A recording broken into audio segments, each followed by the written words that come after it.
Well, here you are. You're getting into your submarine, feeling a bit anxious. You're going to descend hundreds of feet underwater to explore the ocean floor. So many things can go wrong. Technical issues, insane water pressure, dangerous marine monsters, mysterious eerie sounds. Wait, what? Eerie sounds so deep underwater? Yep, a strange humming noise is coming from the ocean depths. What makes it even creepier is that it only appears during dusk and dawn. This noise might act as a dinner bell, since it's likely to have a connection to massive groups of sea creatures moving up and down through the water to feed. But so far, it's just a theory. Using highly sensitive underwater microphones, researchers recorded a mysterious low-frequency hum at depths of 660 to 3,300 feet. The sound wasn't very loud, just 3 to 6 decibels above the usual ocean background noise. For comparison, when someone is whispering in a quiet library, the sound reaches 30 decibels. The underwater noise also had a puzzling or humming quality. The weirdest thing? Despite their efforts, the researchers couldn't pinpoint a single species responsible for the sound. The noise originates in a region known as the Twilight Zone of the ocean.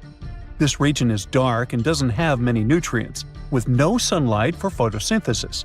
Life here relies on organic debris falling from above, such as deceased organisms or waste material. At the same time, while it may sound barren, the Twilight Zone is far from empty. A 2015 study estimated that up to 90% of the world's fish could live in this zone, including many undiscovered species. Now, back to the mysterious noise.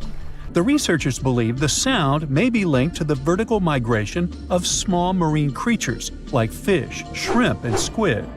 These animals move upward toward the surface at sunset to feed on plankton and nutrients, using darkness to avoid predators. At sunrise, they return to the depths to hide. This migration, which is one of the largest animal movements on Earth, involves billions of organisms and occurs daily. Scientists suspect that the strange hum might occur during this migration, as a way for the creatures to communicate or coordinate their movements. It might also serve as a signal to indicate when it's safe for a group to go to the surface and feed. If some animals indeed use the hum to communicate, it could help us understand deep-sea life better. The Twilight Zone has always been considered a quiet environment, but such a discovery hints at complex social behaviors and interactions among its inhabitants. But it's not only the ocean that produces bizarre sounds. Earth is humming non-stop too. Unfortunately, you can't hear this soundtrack. This hum isn't from earthquakes. It's produced by subtle ongoing vibrations in the planet's crust. They're too faint for us to feel and can only be detectable with special equipment. Scientists have long known about this phenomenon called free oscillation and have recorded this persistent hum. Earthquakes are the most noticeable ground movements. According to the U.S. Geological Survey, Earth experiences about 500,000 earthquakes every year. Of those, only 100,000 are strong enough to be felt, and around 100 cause noticeable damage.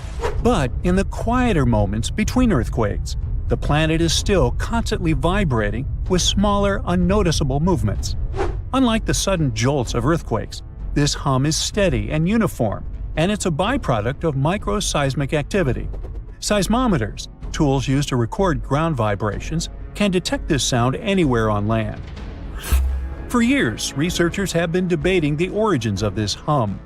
Some thought it came from ocean waves reaching deep into the seafloor. Others believed it was caused by colliding waves on the ocean's surface. By 2015, scientists had confirmed that both factors contributed to Earth's constant vibration. And although this hum has been recorded on land, now we also have much clearer, more detailed underwater recordings. To study the hum, researchers used spherical seismometers on the seafloor in the Indian Ocean near an island east of Madagascar.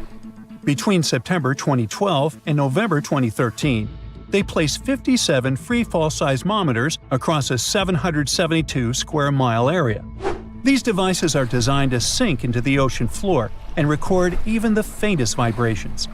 Over the course of the 11-month study, the team filtered out noise from ocean waves and seafloor currents. They got clear, consistent signals of Earth's hum, with peaks at frequencies between 2.9 and 4.5 MHz, far below the range of human hearing, which starts at 20 Hz. The discovery of Earth's hum from the ocean floor is more than just a scientific curiosity. It gives researchers a new way to study how energy moves through the planet's crust and mantle. In any case, the world around us is filled with weird sounds that sometimes remain unexplained. One of the most intriguing examples is the bloop, an incredibly loud underwater sound recorded in 1997 by the U.S. National Oceanic and Atmospheric Administration. The sound lasted about a minute and began as a low rumble, which then increased in frequency. It was so loud that underwater microphones detected it across an astonishing 3,000 miles. Initially, some experts thought it was the call of a massive unknown sea creature. However, NOAA later determined that the source likely had been the calving of icebergs, when giant pieces of Antarctic glaciers had been breaking off and crashing into the sea. The sound, known as Julia, a strange cooing noise, could have been produced by an iceberg scraping along the ocean floor. Another sound, dubbed train, due to its resemblance to the sound of train wheels on a track, likely originated in Antarctica's Ross Sea. Then there is upsweep, a recurring seasonal scratchy noise detected in the Pacific Ocean since 1991. Despite years of research, its exact cause remains unclear. The underwater world also has bizarre sounds that can be described as choirs of fish. Scientists studying marine life off the coast of Port Hedland in Western Australia discovered that many fish species sing in synchronized choruses at dawn and dusk, much like birds. Over 18 months, researchers recorded tons of sounds, including foghorn-like calls from black jewelfish and rhythmic ba-ba-ba sounds from batfish. These fish songs, which often involve repetitive calls that overlap in large groups, are especially important for breeding, feeding, and territorial behavior. Deeper in the ocean, NOAA researchers also explored the sounds of the Challenger Deep, the deepest part of the Mariana Trench. They used a titanium-encased microphone that managed to survive the crushing pressure, over 1,000 times the atmospheric pressure at sea level. Over 23 days, the recorder captured loads of noises, from the haunting songs of whales to the rumble of distant earthquakes.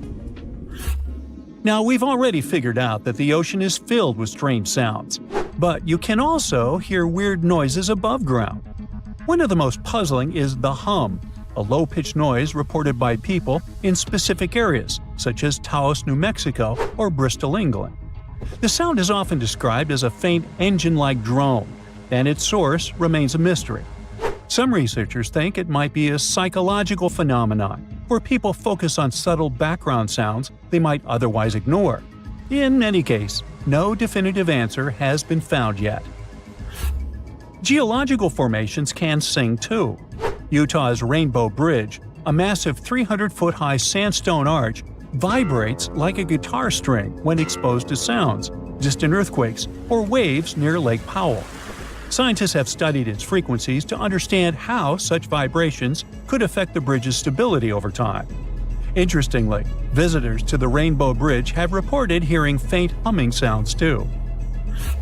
The skies also have their own eerie noises. For centuries, people in polar regions have described faint sizzling, popping, and cracking sounds, accompanying auroras. A Finnish researcher made the first known recordings of these sounds and traced their origin to electrical discharges in the lower atmosphere, about 230 feet above the ground. These charges, caused by magnetic storms fueling auroras, produce faint sounds during calm and clear nights. Other natural phenomena, such as icebergs grinding against the seafloor or volcanic activity on the ocean floor, produce groans, rumbles, and crackling sounds that scientists study to learn about glacial movements and underwater geological activity. I myself produced many unusual sounds and rumbles, but, that's a subject for another video, or my next annual review. So imagine stumbling upon a creature so huge it could dwarf even the largest known marine animals today. Scientists discovered the fossils of this beast on England's coast. and believe it once ruled the waves. The new species was named Ichthyotitan severnensis, but thankfully for me, scientists nicknamed it the little stock monster. Its estimated lengths range from 72 to 85 feet long, almost as big as a blue whale. Megalodon can't even compare to this. It was only about 60 feet long. And what's crazy is that this fossil we found wasn't even an adult, so who knows what their actual size was. The first piece of the little stock monster was discovered in 2016 in the Westbury Formation. Researchers found a 3-foot-long jaw part that belonged to an unknown species. For years, this single fragment had been driving them crazy because they had no idea what that animal was. Then, in 2020, a miracle happened, of sorts. A father with his 11-year-old daughter found the second piece of fossil on a beach. This discovery led to more findings. Finally, in 2022, the last piece of the literal jaw puzzle was found, buried along the Somerset coast. This leviathan belonged to the Shastosaurid family. Both the little stock monster and other Shastosaurids had one ancestor, so all the species in this family are super similar to each other. For example, all of them were the largest marine reptiles ever to exist. Although our little stock monster is much larger, most Shastosaurids could grow up to only 69 feet long, and it's possible that the little stock monster, when fully grown, would reach up to 100 feet or even more. Both of their bodies were just perfect for cruising the ancient seas. These marine titans were elegant and slender, with an elongated snout. Other marine animals at the time were smaller and looked more like dolphins. Shastosaurids had long paddle-like limbs adapted for efficient swimming. Their skulls show large eye sockets, which means they had excellent vision. If you were in the ocean, no matter what time it was or where you were hiding, they could spot you. They were also incredibly fast and could dive to great depths. Of course, all these things made them the most terrifying predators. They ate pretty much everything, including fish and squid, and you if you were there. They probably captured their prey like whales, opened their huge mouths, and literally sucked the fish in. What made the little stock monster especially scary is that it wins in the jaw competition. For other Shastosaurids, their jaws were a bit weaker, so they hunted smaller fish, kind of like today's orcas. They required vast amounts of food. This shows us that the Earth's Triassic oceans had rich, productive food webs. But the little stock monster has this unique feature. It could open its jaw almost 90 degrees upwards. It also had tons of powerful muscles around. Its jaws were horrifyingly strong. So while others were hunting some squids, the little stock monster probably hunted large fish and even other marine reptiles. Fossils of Shastosaurids have been found everywhere in the world, from North America to Asia. This means that these creatures dominated and terrorized the oceans for millions of years, although even they weren't completely safe from scavengers. And that's exactly why we struggle to find these fossils now. Scavengers didn't leave any remnants of them. So, while we have some fossils of this marine family, they mostly remain a mystery for us. They lived in the oceans about 200 million years ago, in the late Triassic period. The Earth looked completely different back then. All continents were united in one Pangaea, a huge landmass.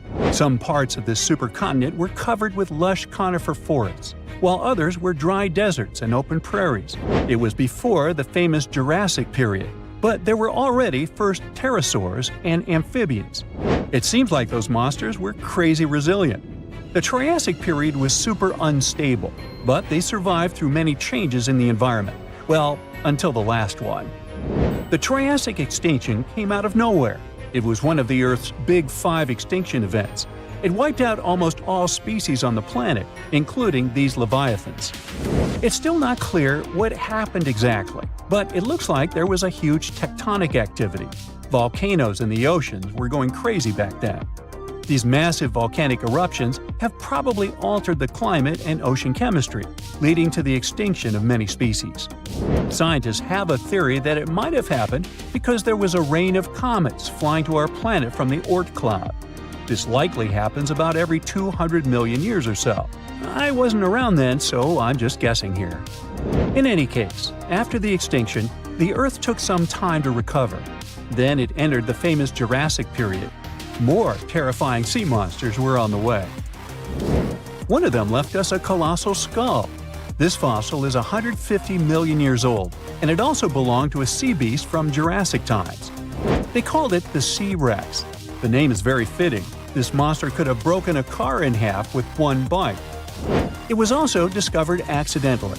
A fossil enthusiast was walking along the Jurassic coast. This place is famous for having tons of ancient fossils, all because of the erosion in stormy weather. Typically, people find small spiral fossils here. However, this time, he discovered a giant sea monster fossil. Excited, he contacted scientists. They arrived at the spot right away and then had to carefully climb down a cliff to search for the rest of the skull. This fragment alone is 6.5 feet long. Turns out it's a newly discovered species of pliosaurs, giant predators of the ancient seas. Pliosaurs were among the largest marine predators ever. Some of them grew up to 40 feet long. They used their huge teeth to snatch and devour prey, including other reptiles. Well, at least those creatures are far gone. But what about the horrors that still live in our oceans? Recently, biologists discovered the world's longest animal, the one that's still alive to this day. They found it off Australia's coast, on the Gascoyne coast, a very mysterious and unexplored place. There, underwater vehicles stumbled upon a frightening 150-foot-long siphonophore. That's twice as long as many blue whales and 3 times as long as a humpback whale. Doesn't it kind of look like one of those toy string worms? But this creature isn't friendly at all. It's a string-like deep-sea predator. What's even more scary is that this isn't actually one creature.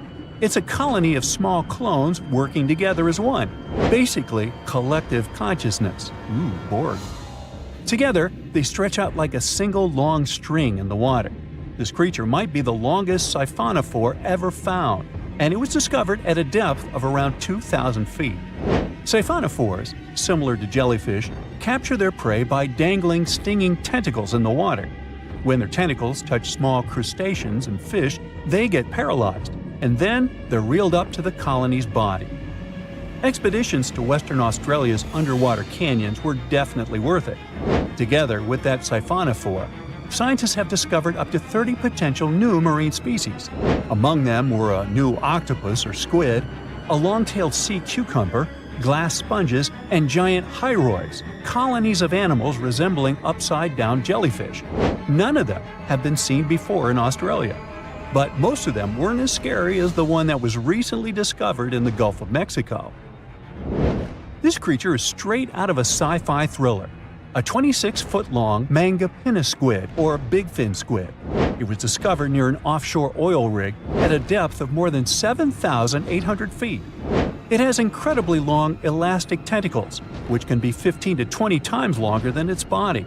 It holds them at right angles to its body, making it look even creepier, almost as if it has elbows. And yes, it's another deep-sea predator. These 10 tentacles probably help the squid trap their prey and drag it onto the seafloor. We barely know anything about this extraterrestrial-looking creature because they're very hard to find and study. And if you think their tentacles are awful, just check out these creatures with 20 arms. This thing looks like a facehugger. This new species is lurking in the frozen depths of Antarctica. Experts were searching for cryptic sea animals known as Promachocrinis, or Antarctic feather stars. They're kind of similar to starfish and sea cucumbers, but have an otherworldly appearance and can live up to 6,500 feet below the surface. It's called the Antarctic strawberry feather star. Despite its pretty name, its appearance is anything but cute. It has a bizarre strawberry-like body from which 20 spindly arms branch off.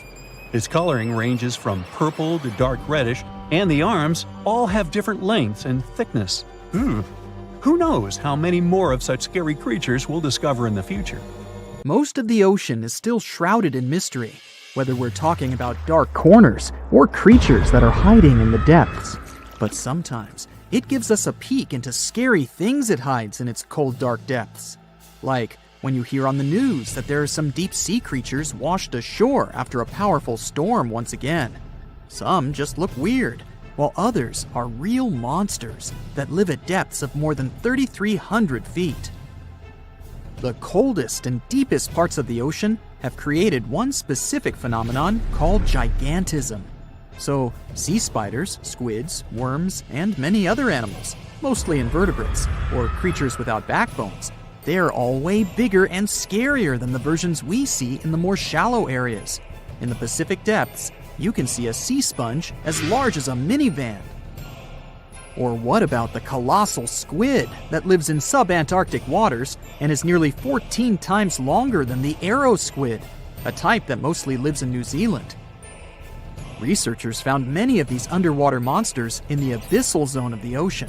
Back in 2021, the researchers showed images of the giant phantom jelly. It was at a depth of 3,200 feet. Its tentacles were 33 feet long. Wow, I wouldn't like to face that one on the beach. It probably eats only small fish and plankton, but it can swim to depths of more than 21,900 feet. And down there, this giant jelly doesn't have enough food. How does it survive then? Scientists haven't figured it out yet. And there are even more questions related to the giant squid, the biggest one ever found.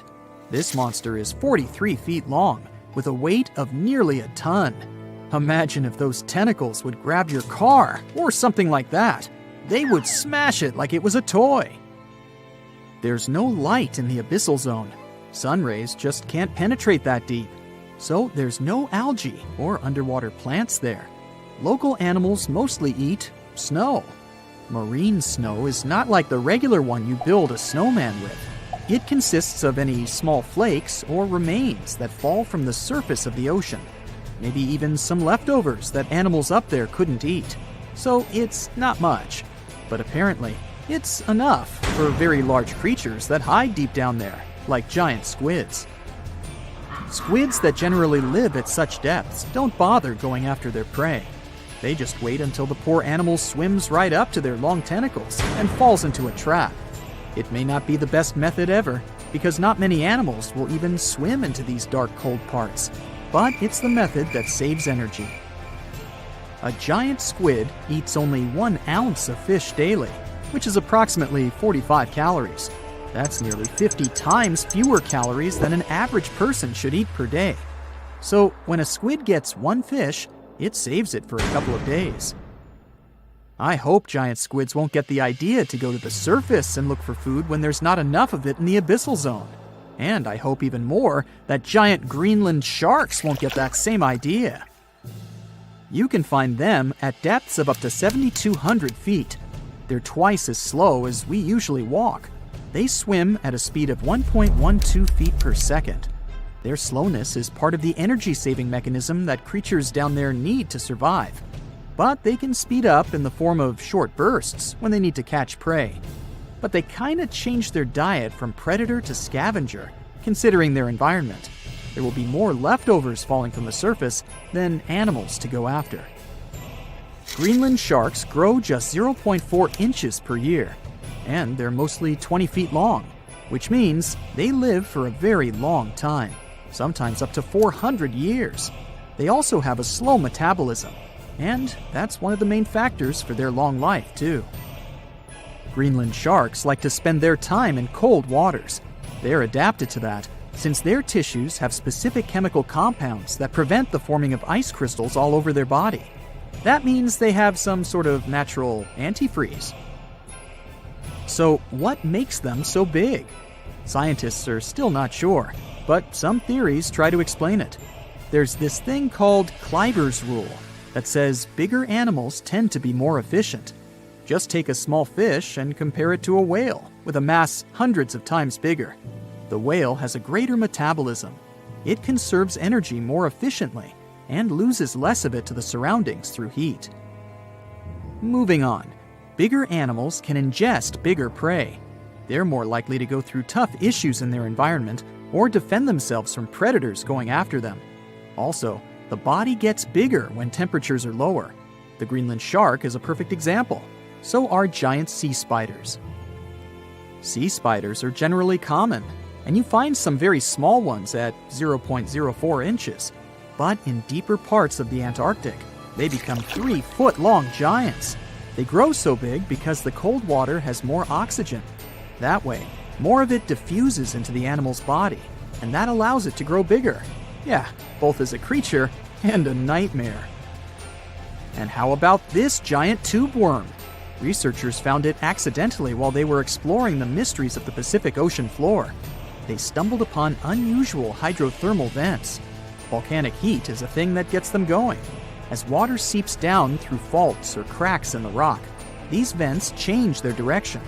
When the water gets out of the vent, it's rich in different minerals and chemicals. Most animals wouldn't survive being around this toxic soup of chemicals, but not these tube worms. They came as a true surprise, because not only are they not bothered by these toxic vents and the almost boiling temperature of the water, but they developed entire ecosystems there. They're unique because they don't need sunlight to survive. Instead, small bacteria are their main source of energy. That bacteria gets their energy directly from these toxic chemicals. So it's not photosynthesis, but a process called chemosynthesis. And these tube worms don't have mouths. These bacteria live inside them. Strange story, huh? Plus, these scary worms reach up to 8 feet.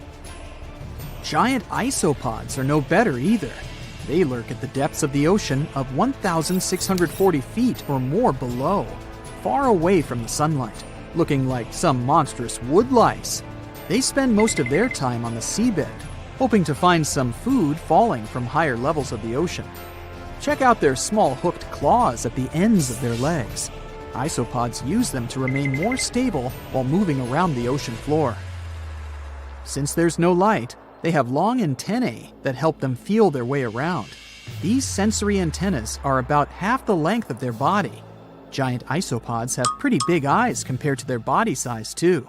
They can grow over 12 inches from head to tail. And these fellas are really patient. Remember how we said animals down there rarely get food? Sometimes they need to wait for years to get a proper meal. That's why their metabolism is amazingly slow. 5 years later. They can go for 5 years without eating anything. Imagine that. I get hungry just talking about this. In 2006, a biologist did research to compare the differences between the shallows and the deep sea regions. He realized the deep sea mirrors the island rule. First, isolated parts of land develop biodiversity you won't find anywhere else. Second, small-bodied life there grows much bigger when it's isolated, compared to life on large land masses. Resources are limited, but also competition and predators. And we don't know much about these deep-sea creatures. It's too expensive and too complicated to carry out such research. So we'll just wait for more raging storms to show us at least part of the monstrous world cold ocean depths hide. Think you know what lurks in the depths of the ocean? While nearly 95% of our oceans haven't been explored yet, it's hard not to let your imagination run wild.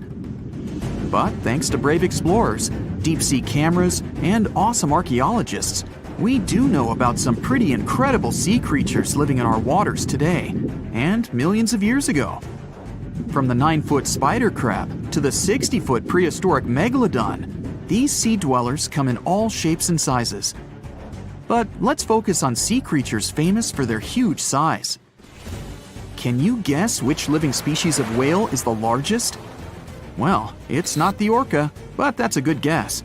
The orca is a toothed whale that can grow to anywhere from 23 feet to 32 feet, which is slightly smaller than a school bus. How about the narwhal? Nope, they're not the biggest either. These unicorns of the sea live mainly in Arctic waters and only grow 13 feet to 20 feet in length, and that's including their 9-foot tusk. Tired of guessing? Okay, I give in. The largest whale that still exists today is the blue whale. At a jaw-dropping 82 feet to 105 feet, the blue whale is not only the biggest whale we know of, but is currently the largest animal to have ever lived on Earth. Seriously. These animals are bigger than a T-Rex, and even the prehistoric Megalodon. If you were to put a blue whale next to a school bus, it would look like it could swallow it. Think about that. According to National Geographic, a blue whale's tongue can weigh the same as an elephant. And their hearts can weigh as much as a car. That doesn't even sound possible. It's no wonder these giants need to eat about 4 tons of krill every day. While there aren't too many animals living today that can compete with the blue whale's epic proportions, there is an entirely different species that is a good contender, and it's not quite what you would expect. It's a jellyfish. No, I'm not talking about the little jellyfish that wash up on the shore and ruin a perfectly good day at the beach. I'm referring to the lion's mane jellyfish, the biggest jellyfish around. This invertebrate can grow up to 120 feet long. They also come in different gorgeous colors like red, purple, or even shades of orange. As if their length wasn't impressive, the lion's mane jellyfish boast a whopping 8 sets of 70 to 150 tentacles. That means they can have up to 1,200 in total. And here's the giant oceanic manta ray, the largest type of ray in the world. Their wingspan can be longer than a bus. These guys can reach 30 feet in length. They also have the biggest brain compared to body size among all fish. Unlike their stingray cousins, mantas don't have venomous tails. And while the lion's mane jellyfish and the blue whale are yet to be beaten for the longest sea creature, there is one marine creature that can grow even larger in length. The Portuguese Physalia physalis, tentacles and all, can reach a length of 165 feet long, and that's according to mentalfloss.com. While this thing may look a lot like a jellyfish, it's actually known as a siphonophore, and there are hundreds and sometimes thousands of them that are genetically identical. Their long tentacles help the organism catch prey, and its sting is fatal to most animals, even humans in some cases. What's even creepier is that if one of the tentacles comes off the organism for whatever reason, it can float around the water for days before decomposing. Even if it's detached, this tentacle can still sting you. But don't go running out of the ocean just yet. Your chances of being hurt by a Portuguese Physalia physalis sting are pretty slim. However, if you do get stung, the side effects aren't pretty, with welts, stomach cramps, an elevated heart rate, and an upset stomach. While you don't want to go anywhere near these long creatures, they sure are pretty to look at. Check out all those colors. The Shastasaurus is the biggest marine reptile that has ever existed. These predators lived during the late Triassic period, about 210 million years ago. These amazing giants could reach lengths of up to 69 feet and weighed more than 75 tons. This made the Shastasaurus as heavy as a blue whale. And if you could stand this creature up vertically, it'd be as tall as a 7-story building. Despite appearances, the Shastasaurus was actually pretty slim for its size. Its ribcage was only 6 feet across. You'd think that this big guy was chowing down on other dinosaurs, but that's not the case at all. This reptile survived on a diet that consisted of small fish and cephalopods, like octopuses and squids. The Albertonectes is a bright representative of the plesiosaur family, meaning that this marine reptile had a small head on an incredibly long neck and large flipper-like limbs that helped it move through the water. These creatures occupied the seas around North America 76 to 70 million years ago. The length of this sea monster could reach 38 feet, with its neck taking up 23 feet of that length. Its neck was a true record breaker. It had a whopping 76 bones in it. No other animal known to humankind has had so many vertebrae in its neck. Scientists aren't sure why they needed such a lengthy neck. They might have used it to collect shellfish off the seabed, or perhaps it helped them capture their main prey, fish and squids. This aquatic reptile also had gastroliths in its stomachs. Some of them were as big as 5.5 inches in diameter. The Tylosaurus belonged to the Mosasaur family. It dominated the shallow seas of North America about 85 to 80 million years ago. This was an enormous predator, with the biggest representatives reaching 45 feet in length. It had a narrow hydrodynamic body with a blunt, powerful head that the animal used to ram and stun its prey. Its body was equipped with agile flippers and a long tail decorated with a maneuverable fin.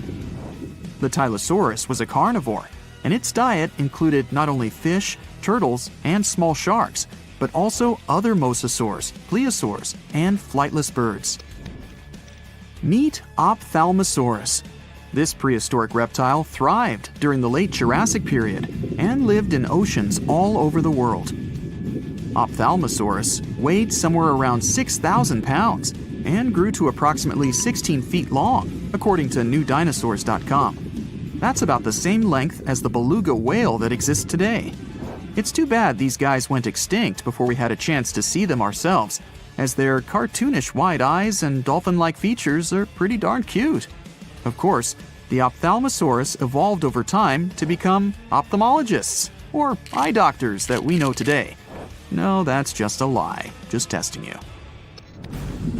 The Mosasaurus is a truly gigantic predator that dominated the seas all over the world about 66 million years ago. According to fossil evidence, some specimens could be more than 50 feet in length. This fact makes the Mosasaurus the biggest marine carnivore of its time. One of the most terrifying things about this creature was its crocodile-like head, decorated with literally hundreds of razor-sharp teeth, neatly organized in 2 rows on both jaws. The thing is that it was pretty challenging for the Mosasaurus to grab its prey in the water. That's why it had all these teeth, plus something special: pterygoid teeth anchored to the bones on the roof of its mouth. This made hunting and holding onto its prey much easier. The Styxosaurus belonged to the plesiosaur family and lived during the late Cretaceous period, around 85 to 70 million years ago. Upon first glance at this dinosaur, you might mistake it for a sea snake, and it'd be an honest mistake. Styxosauruses were about 35 feet in length, but over 16 feet of that consisted just of their long snake-like neck. They had a comparatively small body and weighed approximately 4 tons. Their mouths were full of razor-sharp cone-shaped teeth that they used to catch fish. They didn't need to chew their prey, thanks to the 200 small stones called gastroliths in their bellies that probably aided in digestion. At the same time, some scientists believe that the Styxosaurus used these stones to sink to the ocean bottom in search of particular types of fish. Looks kind of like Nessie to me. In the past 30 years, scientists have made an incredible discovery of a new creature living deep beneath the surface of the ocean, and the name of the creature is the harp sponge. Now, if you're wondering why it took so long to come across this animal, then I might have the answer. These creatures typically hang out at a depth of roughly 11,100 feet beneath the ocean's waves. This sponge species was first discovered off the coast of California thanks to a robot that was sturdy enough to explore those crazy depths the ocean has to offer. This is no doubt an area of the planet where even the most benign-looking creatures can be potentially dangerous. But even scientists were surprised to find that this creature was more than just a sponge. Now, this might seem obvious, but the harp sponge got its name because its basic structure, referred to as a vein, is the same shape as a harp. Each vein is made up of a horizontal branch supporting several parallel vertical branches. But don't let the harp sponge's fanciful and amusing appearance or its non-intimidating name fool you. Yeah, the harp sponge is very much a deep-sea hunter. It has a unique ability to capture and envelop small animals using its rhizoids, short, thin fibers. With their help, the harp sponge clings on to the soft, muddy bottom and catches tiny creatures that get swept into its branches by deep-sea currents. Uh-oh. Other sponge creatures often feed by pulling bacteria and bits of organic matter from the seawater and filtering them through their bodies. But not our harp sponge. Instead, it snatches its future meal with minuscule barbed hooks that cover each of the harp sponge's branches. Now, harp sponges prefer tiny crustaceans like crabs, crayfish, shrimps, and prawns. Once the harp sponge has one of them in its clutches, it envelops the animal in a thin membrane before slowly beginning to digest it. So, pal, what's eating you? Oh, Harpo? Too bad. Researchers believe that harp sponges use this method of feeding because there aren't enough nutrients that deep down. This makes traditional filter feeding less effective. Research has shown that the creature is still in the process of evolving.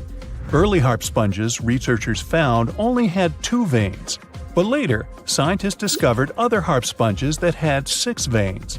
The harp sponge might have evolved this elaborate candle holder-like structure to increase its surface area. In general, harp sponges typically grow up to a length of 1 foot, but researchers have seen a creature that was 2 feet in length. The harp sponge is not only very unusual, but also beautiful to look at. See those tiny white balls on top of the branches? Now, why don't we look at some other creatures that live below the photic zone of Earth's oceans?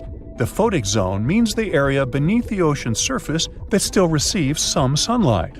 Thanks to this, there are loads of different creatures and organisms living there. Any animal living beyond this layer qualifies as a deep-sea creature. The Tomopterus worm is a segmented worm you can find in the Twilight Zone of the ocean. This is the area that lies between 650 and 3,300 feet beneath the surface. These creatures are often no more than 1 inch long, but the largest of them can grow up to 1 foot. While swimming around and feeding, these worms do what researchers describe as an amazing smooth dance.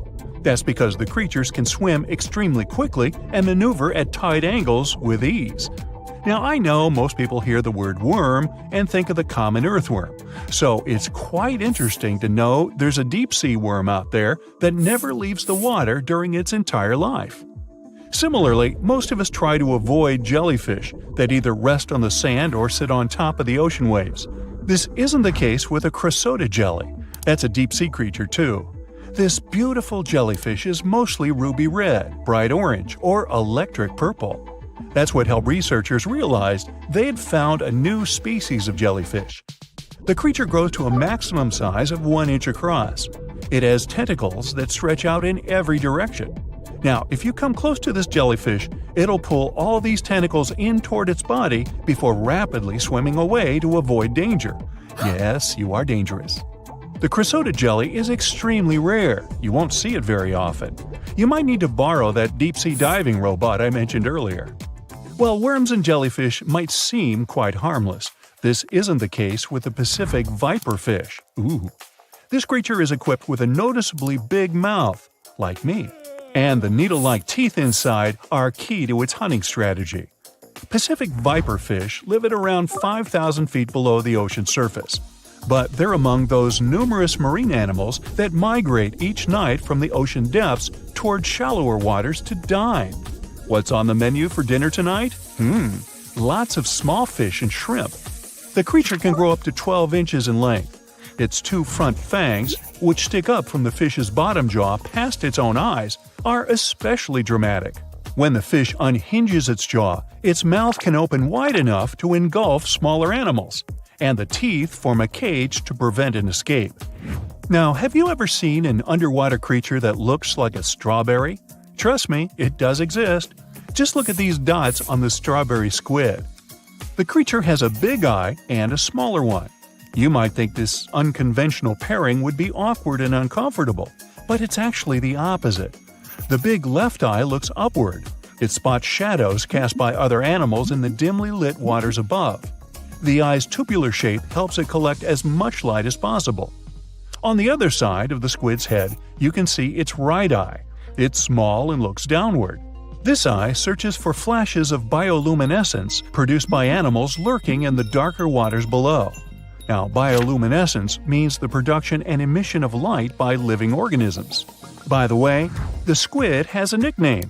And no, it's not Squiggy, although that's a great one. It's known as the cockeyed squid. This is simply due to the remarkable difference in size between its 2 eyes. I think I like Squiggy better. And so it goes. Since light doesn't reach the deep sea, the strawberry squid's body actually looks black. This helps the creature hide from enemies, such as sharks and dolphins. In general, the strawberry squid grows to a length of 5 inches. It typically lives around 3,000 feet below the surface, but floats to shallower waters at night.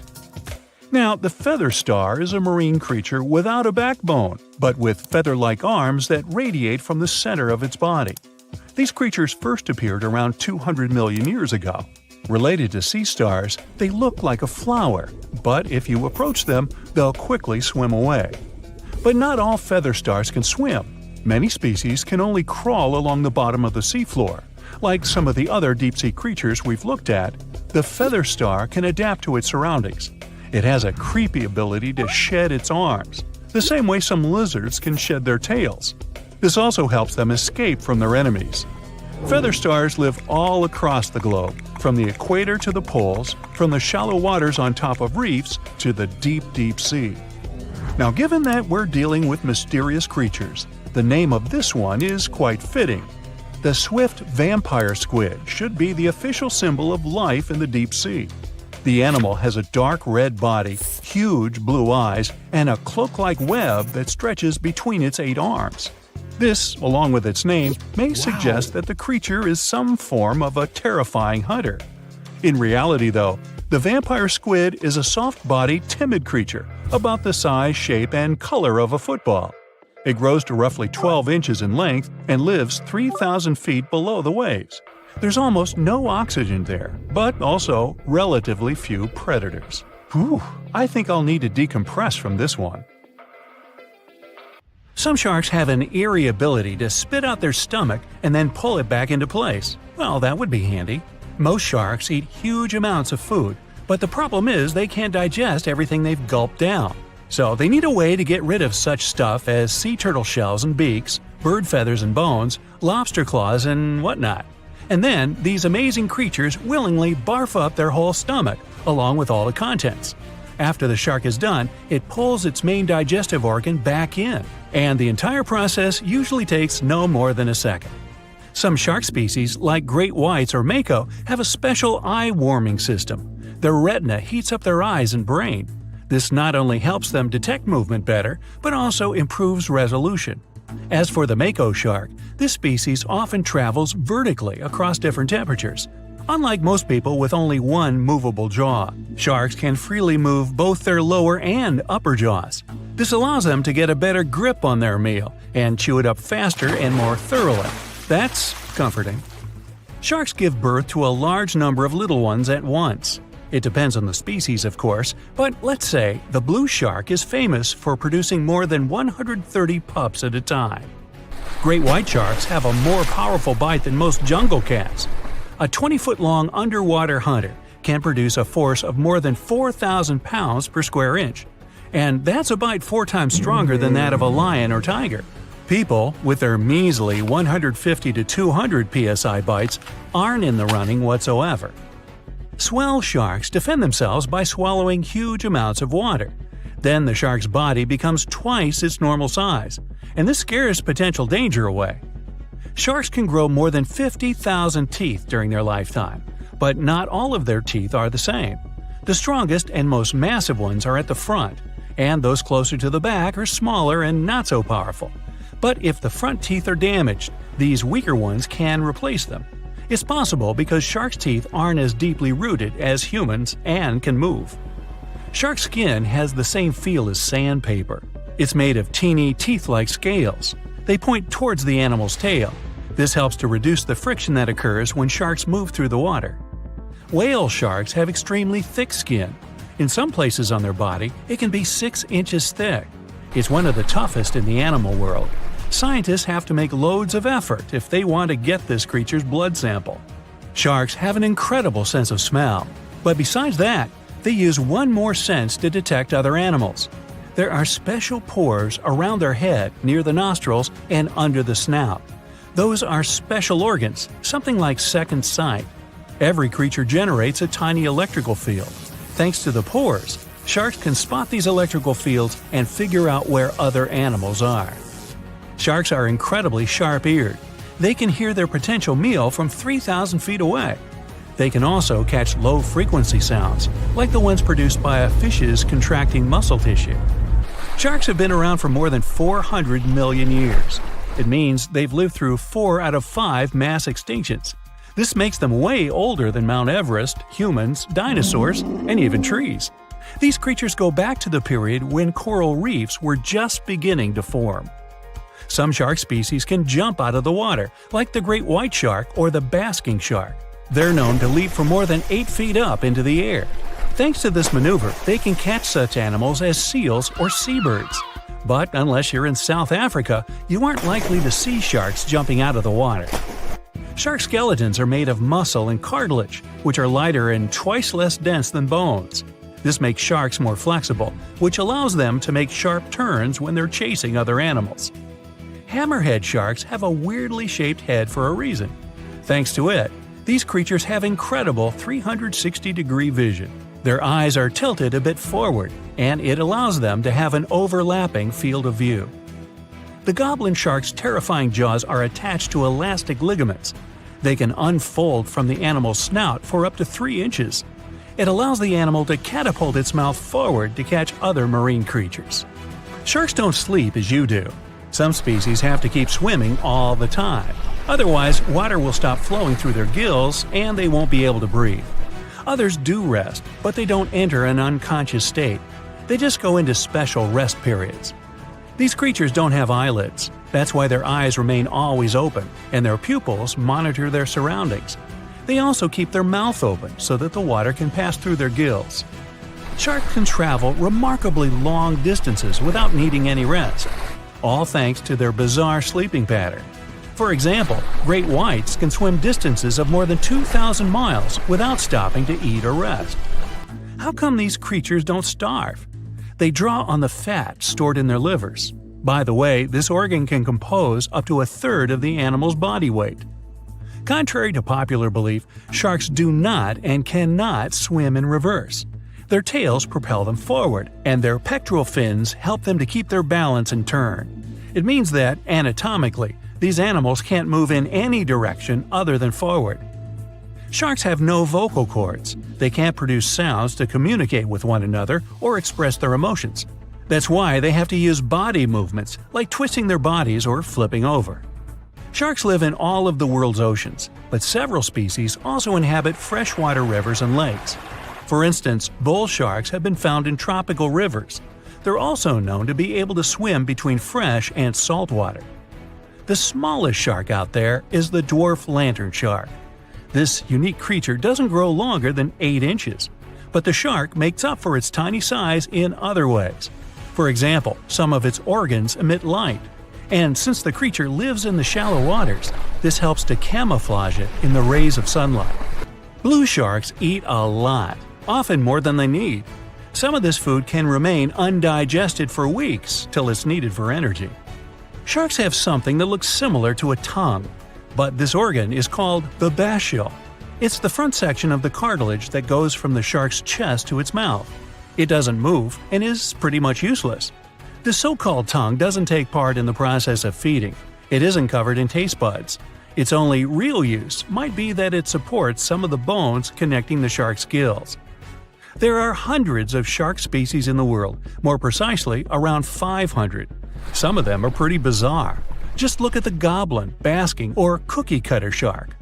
All these sharks vary in size, from several inches to dozens of feet long. They also live in absolutely different environments. Tiger sharks eat whatever they can get their jaws around. Some of the weirdest things they've munched on are video cameras, bags of money, license plates from almost any U.S. state, dog leashes, you name it. Each whale shark has a unique pattern on its skin. These spots and stripes can be used to identify individual sharks, just like fingerprints are used to identify people. The blunt-nosed six-gill shark can dive to a depth as great as 5 Empire State Buildings. Baby sharks are called pups. When they get born or hatch, they are already fully nourished, and if they choose to swim away from their mama shark, they don't need to hunt for food for at least several weeks. Uh-oh, did somebody say baby shark? Imagine descending to the depth of the ocean. It's getting darker and darker. And suddenly, you see something shocking. The remains of a mysterious creature. You've never seen anything like that before. It actually happened in 2017. An oil and gas industry worker filmed a video and sent it to researcher Deborah Hadswell. Ultimately, the video ended up on the internet. It was recorded at a depth of about 2,700 feet during an investigation conducted by a remote-operated vehicle. At one point during the examination, the submarine came across the remains measuring almost 98 feet in length. The operator of the submarine was startled by the unexpected discovery. He tried to use the submarine's remote-controlled claws to get a hold of a piece of the skeleton. But once the claws touched the remains, they immediately crumbled into dust. Some people are sure that the skeleton must have belonged to a whale, but Hatswell has her own idea. She claims that since the video was taken by a professional, he should know what whale bones look like. Those who work underwater occasionally come across such remains. She also adds that a whale's spine has 3 blades spaced 120 degrees apart, but the discovered creature had only 2. Plus, the dimensions of the remains don't fit any sea life in that region. So, is it a representative of some previously unknown giant marine species or just a regular whale? It remains unclear. According to scientists, there are several reasons why marine animals can grow incredibly massive. First of all, they live in the ocean, which means their playground is big enough. They aren't limited by any borders and thus can grow and develop. Besides, you might remember how weightless you feel when floating in the water. Marine giants experience the same. Unfortunately, unlike you, they can't rely on its skeleton. I mean, their bodies wouldn't be strong enough to support such a huge body on dry land. But in the ocean, the buoyancy of the water helps them stay afloat. That's why they can grow as massive as they want. The largest living animal on Earth is the blue whale. The average grown-up animal reaches up to 98 feet in length and weighs like 33 elephants. The blue whale's heart can be compared to a small golf cart. And the volume of this magnificent creature is almost the same as the volume of 7 fuel trucks. And if you think that at birth, blue whales are just as huge, you're absolutely right. When a baby whale gets born, it's already bigger than a hippo. At a length of almost 25 feet, this kid sometimes weighs more than an elephant, about 3 tons. A little whale drinks 50 gallons of mom's milk every day. As a result, it gains about 200 pounds of weight every day. But this is nothing in comparison to how much adult blue whales eat. They devour 4 tons of food a day. That's approximately 40 million krill. These tiny shrimp-like creatures are the main food source for blue whales. Now, how about we talk about other giant and unusual animals? These days, the capybara is considered to be the largest rodent in the world. It can grow up to 130 pounds. But around 3 million years ago, there was another rodent that was way larger than the capybara. It weighed a whopping 2,600 pounds. Let's call this creature J. monesi, since its full name is too tricky to pronounce. They lived in the forest areas of modern-day Uruguay. These animals had big front teeth. Scientists think they could use them in the same way elephants use their tusks, for getting food and defending themselves from predators. As for the animal's molars, they were small and too weak to chew tough food. At the same time, the J. monesi had a strong bite, 3 times more powerful than that of a tiger. More than 30 million years ago, a hornless rhino was roaming Earth. This giant weighed more than 4 grown-up modern elephants, about 30 tons. Even though it reached a height of 18 feet, the animal had a small skull. But its long limbs allowed it to eat branches and leaves off pretty tall trees. Even without the horns modern-day rhinos can boast, their prehistoric relatives had something unusual. It was teeth. Out of 2 pairs of incisors, the lower one pointed forward and the upper one leaned downward. Experts think this could help the creature hold branches in its mouth more steadily while eating them.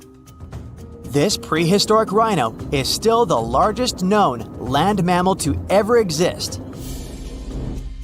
The Argentinosaurus is considered to be one of the largest dinosaurs to have ever roamed the surface of the planet.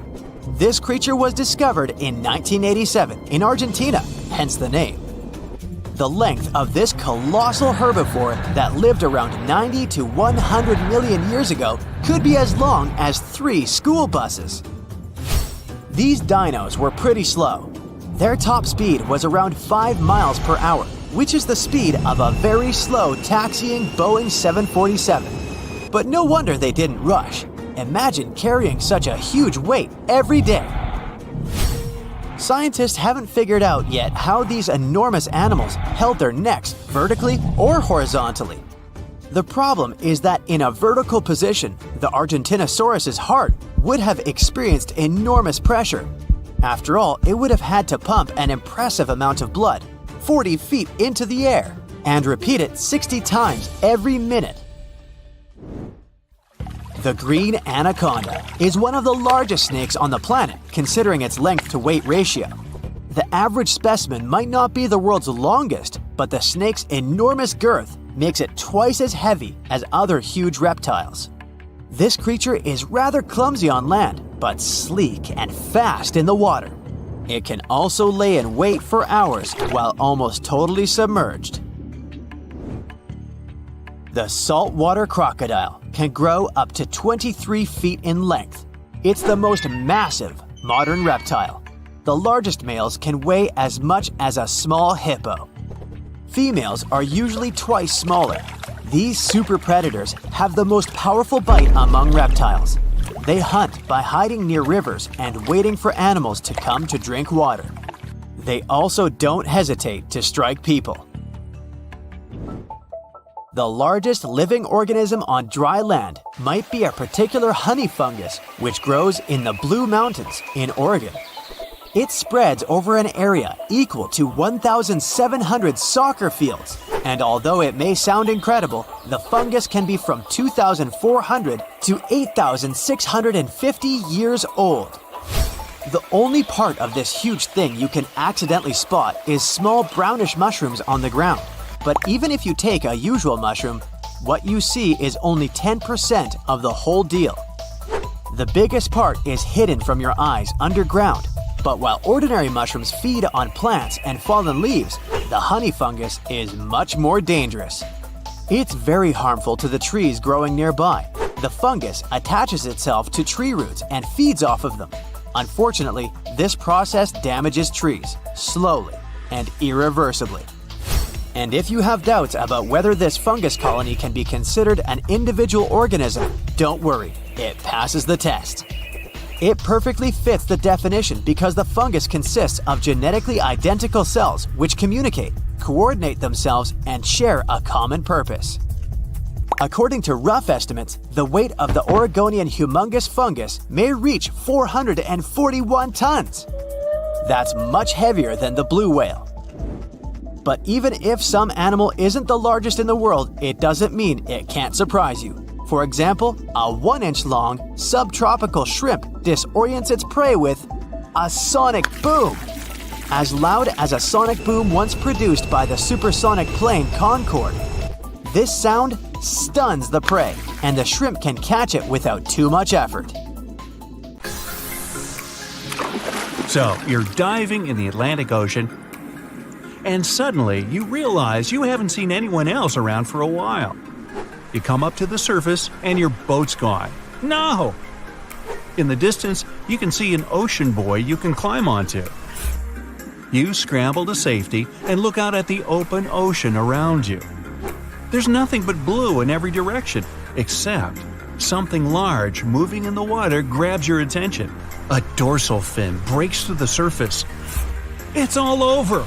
It's a great big shit. Wait a minute. It just rolled onto its side. Oh, it's not a shark at all. You just encountered the heaviest bonefish in the world, the sunfish. It can grow up to 14 feet long, and it lives deep down in the ocean. What you're seeing is the sunfish surfacing. Some people call it the mola mola. It mostly dines on jellyfish and can dive down anywhere from 600 to 2,600 feet. It's not sunbathing or anything, it's letting seabirds eat any little bugs that try to get away with a free ride. A delicious meal, I'm sure. Yeah. The sunfish is so large and heavy, it's extremely difficult for scientists to study it. especially when it swims down so deep. The mola mola, just like the jellyfish, is not even a fish. It's a plankton. It's kind of a laid-back creature that drifts with the current rather than swimming against it like normal fish.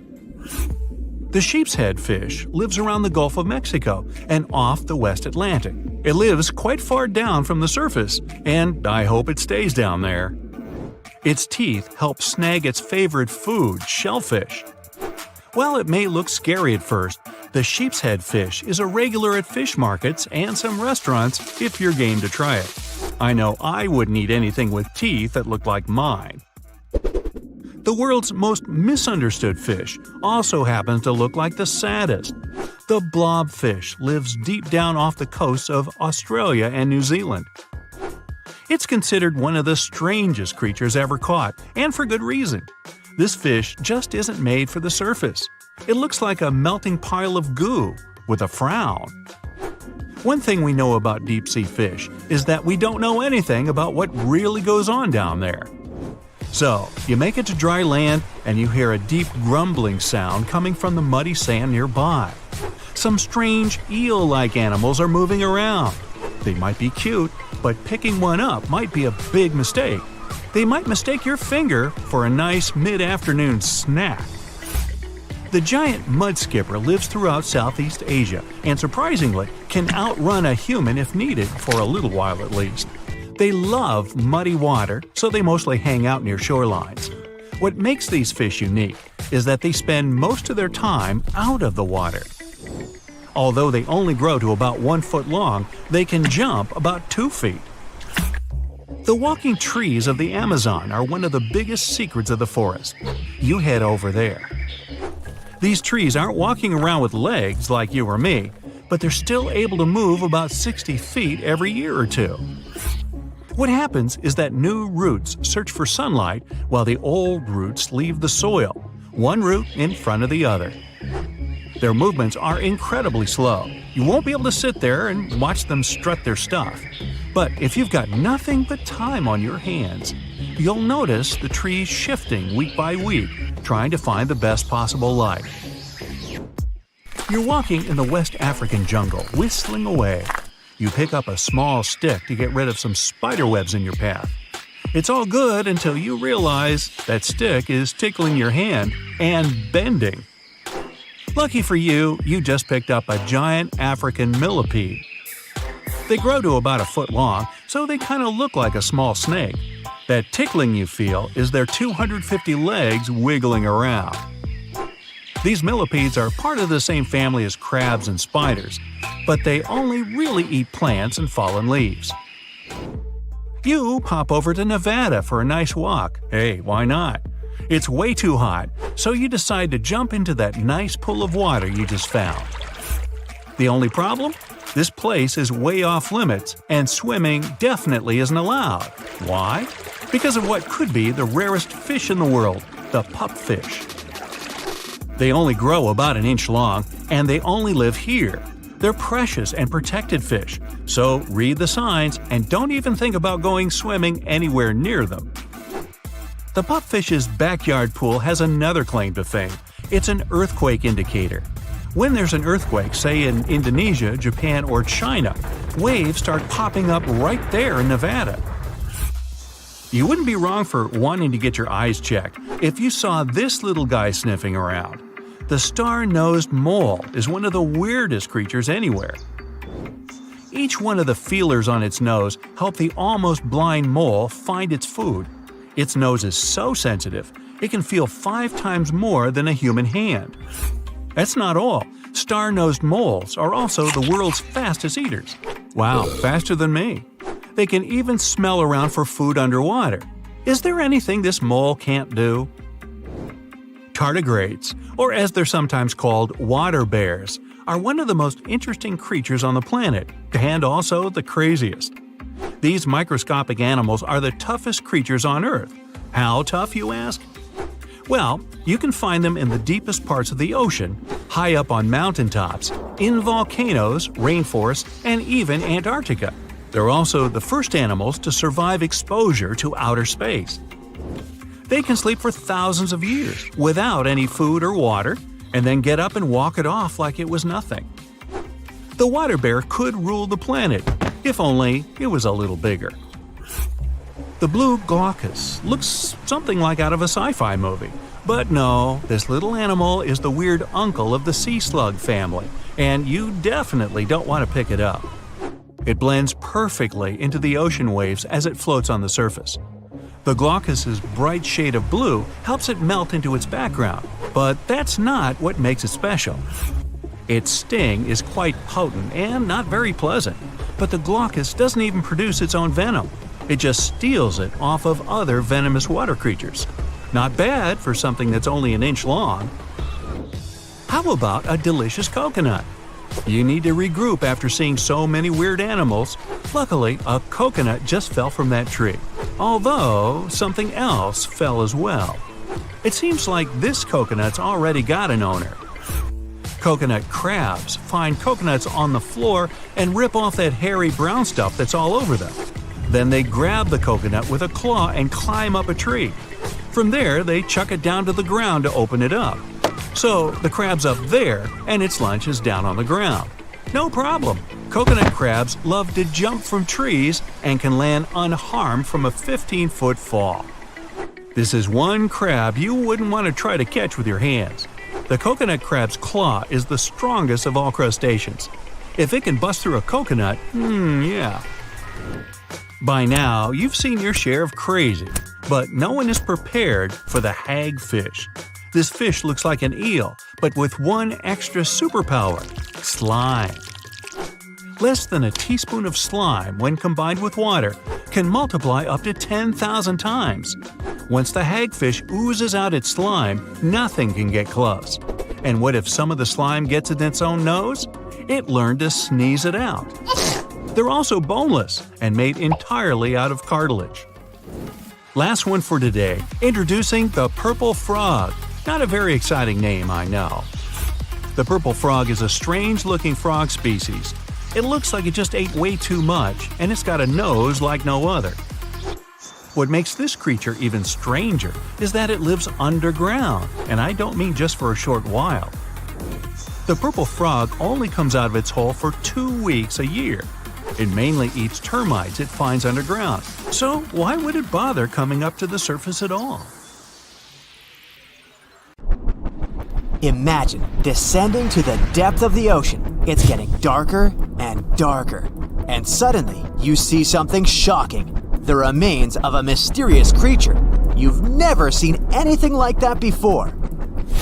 It actually happened in 2017. An oil and gas industry worker filmed a video and sent it to researcher Deborah Hadswell. Ultimately, the video ended up on the internet. It was recorded at a depth of about 2,700 feet during an investigation conducted by a remote-operated vehicle.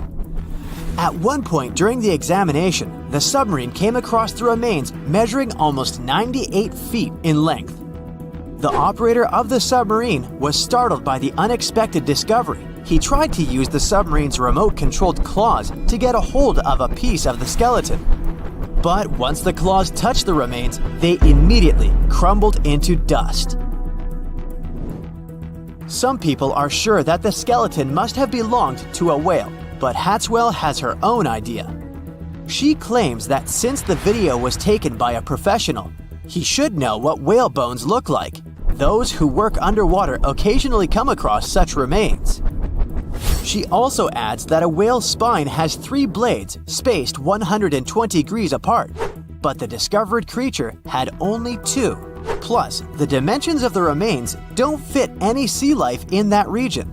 So, is it a representative of some previously unknown giant marine species or just a regular whale? It remains unclear. According to scientists, there are several reasons why marine animals can grow incredibly massive. First of all, they live in the ocean, which means their playground is big enough. They aren't limited by any borders and thus can grow and develop. Besides, you might remember how weightless you feel when floating in the water. Marine giants experience the same. Unfortunately, unlike you, they can't rely on its skeleton. I mean, their bodies wouldn't be strong enough to support such a huge body on dry land. But in the ocean, the buoyancy of the water helps them stay afloat. That's why they can grow as massive as they want. The largest living animal on Earth is the blue whale. The average grown-up animal reaches up to 98 feet in length and weighs like 33 elephants. The blue whale's heart can be compared to a small golf cart, and the volume of this magnificent creature is almost the same as the volume of 7 fuel trucks. And if you think that at birth, blue whales are just as huge, you're absolutely right. When a baby whale gets born, it's already bigger than a hippo. At a length of almost 25 feet, this kid sometimes weighs more than an elephant, about 3 tons. A little whale drinks 50 gallons of mom's milk every day. As a result, it gains about 200 pounds of weight every day. But this is nothing in comparison to how much adult blue whales eat. They devour 4 tons of food a day. That's approximately 40 million krill. These tiny shrimp-like creatures are the main food source for blue whales. Now, how about we talk about other giant and unusual animals? These days, the capybara is considered to be the largest rodent in the world. It can grow up to 130 pounds. But around 3 million years ago, there was another rodent that was way larger than the capybara. It weighed a whopping 2,600 pounds. Let's call this creature J. monesi, since its full name is too tricky to pronounce. They lived in the forest areas of modern-day Uruguay. These animals had big front teeth. Scientists think they could use them in the same way elephants use their tusks, for getting food and defending themselves from predators. As for the animal's molars, they were small and too weak to chew tough food. At the same time, the J. monesi had a strong bite, 3 times more powerful than that of a tiger. More than 30 million years ago, a hornless rhino was roaming Earth. This giant weighed more than 4 grown-up modern elephants, about 30 tons. Even though it reached a height of 18 feet, the animal had a small skull. But its long limbs allowed it to eat branches and leaves off pretty tall trees. Even without the horns modern-day rhinos can boast, their prehistoric relatives had something unusual. It was teeth. Out of 2 pairs of incisors, the lower one pointed forward and the upper one leaned downward. Experts think this could help the creature hold branches in its mouth more steadily while eating them. This prehistoric rhino is still the largest known land mammal to ever exist. The Argentinosaurus is considered to be one of the largest dinosaurs to have ever roamed the surface of the planet. This creature was discovered in 1987 in Argentina, hence the name. The length of this colossal herbivore that lived around 90 to 100 million years ago could be as long as 3 school buses. These dinos were pretty slow. Their top speed was around 5 miles per hour, which is the speed of a very slow taxiing Boeing 747. But no wonder they didn't rush. Imagine carrying such a huge weight every day. Scientists haven't figured out yet how these enormous animals held their necks vertically or horizontally. The problem is that in a vertical position, the Argentinosaurus's heart would have experienced enormous pressure. After all, it would have had to pump an impressive amount of blood, 40 feet into the air, and repeat it 60 times every minute. The green anaconda is one of the largest snakes on the planet, considering its length to weight ratio. The average specimen might not be the world's longest, but the snake's enormous girth makes it twice as heavy as other huge reptiles. This creature is rather clumsy on land, but sleek and fast in the water. It can also lay in wait for hours while almost totally submerged. The saltwater crocodile can grow up to 23 feet in length. It's the most massive modern reptile. The largest males can weigh as much as a small hippo. Females are usually twice smaller. These super predators have the most powerful bite among reptiles. They hunt by hiding near rivers and waiting for animals to come to drink water. They also don't hesitate to strike people. The largest living organism on dry land might be a particular honey fungus which grows in the Blue Mountains in Oregon. It spreads over an area equal to 1,700 soccer fields, and although it may sound incredible, the fungus can be from 2,400 to 8,650 years old. The only part of this huge thing you can accidentally spot is small brownish mushrooms on the ground. But even if you take a usual mushroom, what you see is only 10% of the whole deal. The biggest part is hidden from your eyes underground. But while ordinary mushrooms feed on plants and fallen leaves, the honey fungus is much more dangerous. It's very harmful to the trees growing nearby. The fungus attaches itself to tree roots and feeds off of them. Unfortunately, this process damages trees, slowly and irreversibly. And if you have doubts about whether this fungus colony can be considered an individual organism, don't worry, it passes the test. It perfectly fits the definition because the fungus consists of genetically identical cells which communicate, coordinate themselves, and share a common purpose. According to rough estimates, the weight of the Oregonian humongous fungus may reach 441 tons. That's much heavier than the blue whale. But even if some animal isn't the largest in the world, it doesn't mean it can't surprise you. For example, a 1-inch long subtropical shrimp disorients its prey with a sonic boom. As loud as a sonic boom once produced by the supersonic plane Concorde. This sound stuns the prey, and the shrimp can catch it without too much effort. The stonefish. Stonefish aren't going to win any beauty contests, unless the pageant is for best rock look-alike. Their tiny unreflective eyes and rough skin blend in perfectly with their environment. A large head, an even bigger mouth, and a home full of, it's rocks. And just because you're on the beach doesn't mean you're safe. Stonefish can survive for 24 hours out of the water. Stepping on one or even handling one won't be that fun. Their dorsal fin spines have extremely strong venom. It shoots out when they get stepped on, and it can lead to paralysis or even heart failure. You'll need help fast. No wonder they're one of the most dangerous creatures in the water, or anywhere. Be careful when scrambling around rocky areas. They love to play hide and seek.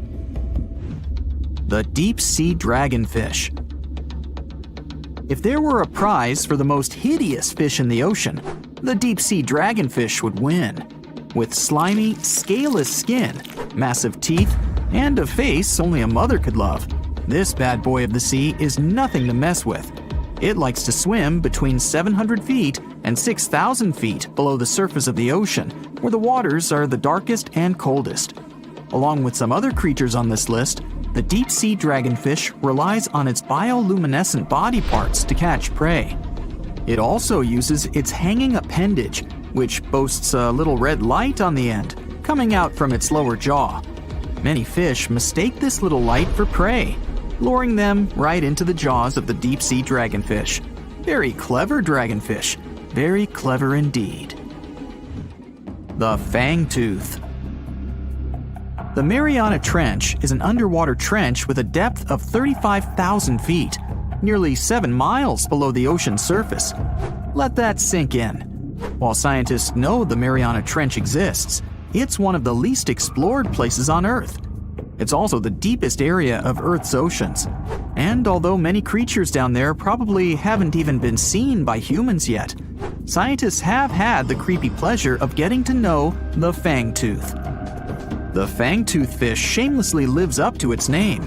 Just look at that thing. The fangtooth is carnivorous and feeds on just about anything it can find that gets caught in its sharp-toothed mouth.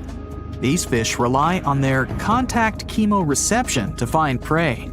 In other words, they can sense chemical residue that comes off of other living organisms in the deep sea.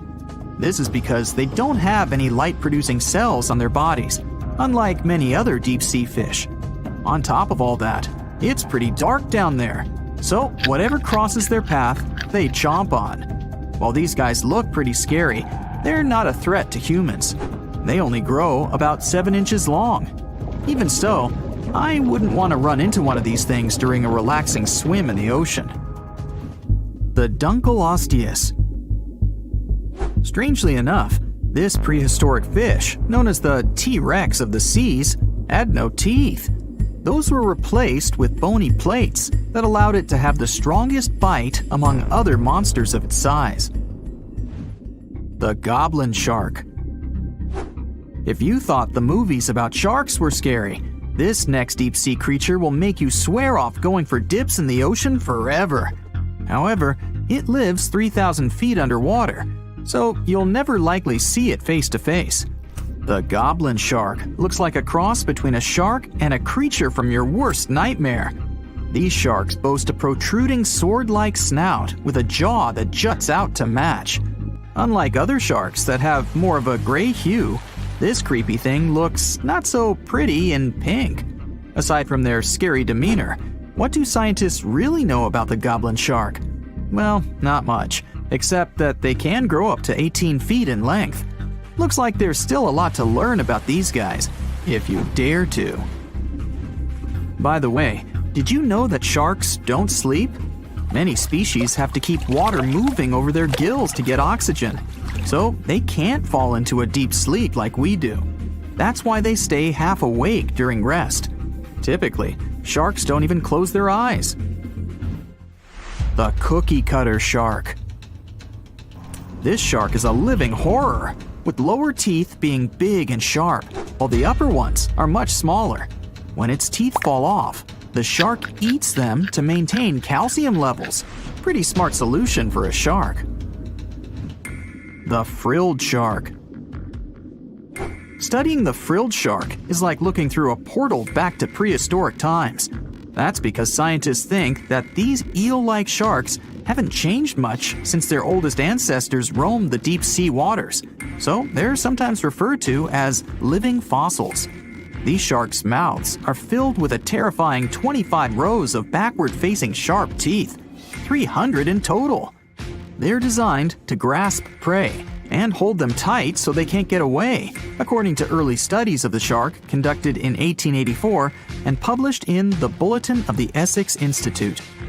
Luckily for swimmers, the frilled sharks live between 390 feet and 4,200 feet below the ocean's surface, so they'll probably never run into them.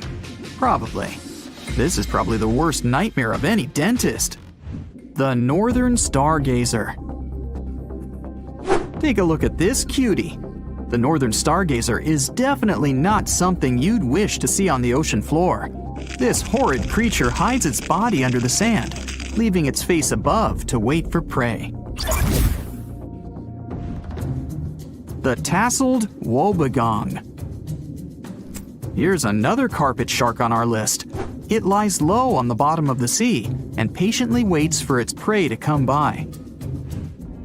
The Australian ghost shark. The Australian ghost shark isn't really even a shark, but a very bony fish. It's also a living fossil. It hasn't changed within the last 400 million years. Believe it or not, sharks and humans have a common ancestor that lived around 440 million years ago. Even though we both evolved in our own way, there are still some signs of that connection. For example, the genome of an elephant shark is very similar to humans. The Leopleurodon. This list of terrifying creatures would be incomplete without mentioning the terrifying and prehistoric Leopleurodon. This carnivorous marine reptile existed during the Colovian stage of the Middle Jurassic era and ruled the waters at 9 feet in length. Scientists believe Leopleurodon thrived in this deep-sea trench because of its ability to swim long distances and its 4 paddle-like limbs. While they probably weren't able to propel themselves toward prey like other animals of the area, they did manage to accelerate and attack very ruthlessly and efficiently. Additionally, they relied on their long snouts to smell prey, which leads scientists to believe they didn't rely on sight for hunting. This means they could have thrived in the dark Mariana Trench. Around 150 million years ago, Liopleurodon became extinct due to competition for prey against other thriving marine reptiles. And I think I speak for all of us when I say, thank goodness for that. Considering that scientists have only explored 5% of the ocean floor and found some of the scariest sea creatures imaginable, one can only dream of what other animals reside in the deep sea waters. Perhaps it's best to keep them in your imagination. Am I right? The megamouth shark. This shark is a filter feeder, and it's friendly to humans, although its huge mouth can look quite threatening. Like basking sharks, it swims with its mouth constantly wide open, as if it were on Twitter. The gulper eel. This deep-sea eel has an easily distended belly that allows it to swallow prey twice its size in a single monstrous bite. They have very unusual jaw shapes and can reach about 2 to 3 feet in length. Do you see that large log near the ocean floor? Maybe it's part of an old ship. Treasure, gold, diamonds, I'm rich! Well, as you get closer, you notice something. It's swimming! It's not a shark or a dolphin, it's a saltwater crocodile. Now don't panic. If you bump into one of these reptiles in the sea, it's unlikely it'll think of you as food. Crocodiles have a special valve in their throat that stops them from drowning underwater, but that doesn't mean they can't bite. Usually, they're heading to a nearby island, and the quickest way there is to body surf. They can't really take the ferry, you know. Watching one from a distance should be okay. Just don't swim to shore right away. They love to ambush their lunch in shallow water. If there's one time I'd want to see a great white shark, it's when I'm diving with crocodiles. They'll gladly take a crocodile-sized nibble, given the right motivation.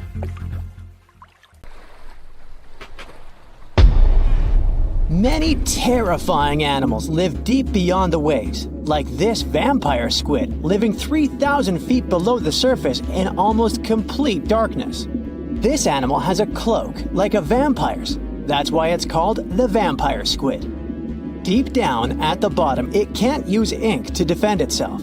So this animal has developed an unusual tactic. It glows slightly to scare away predators.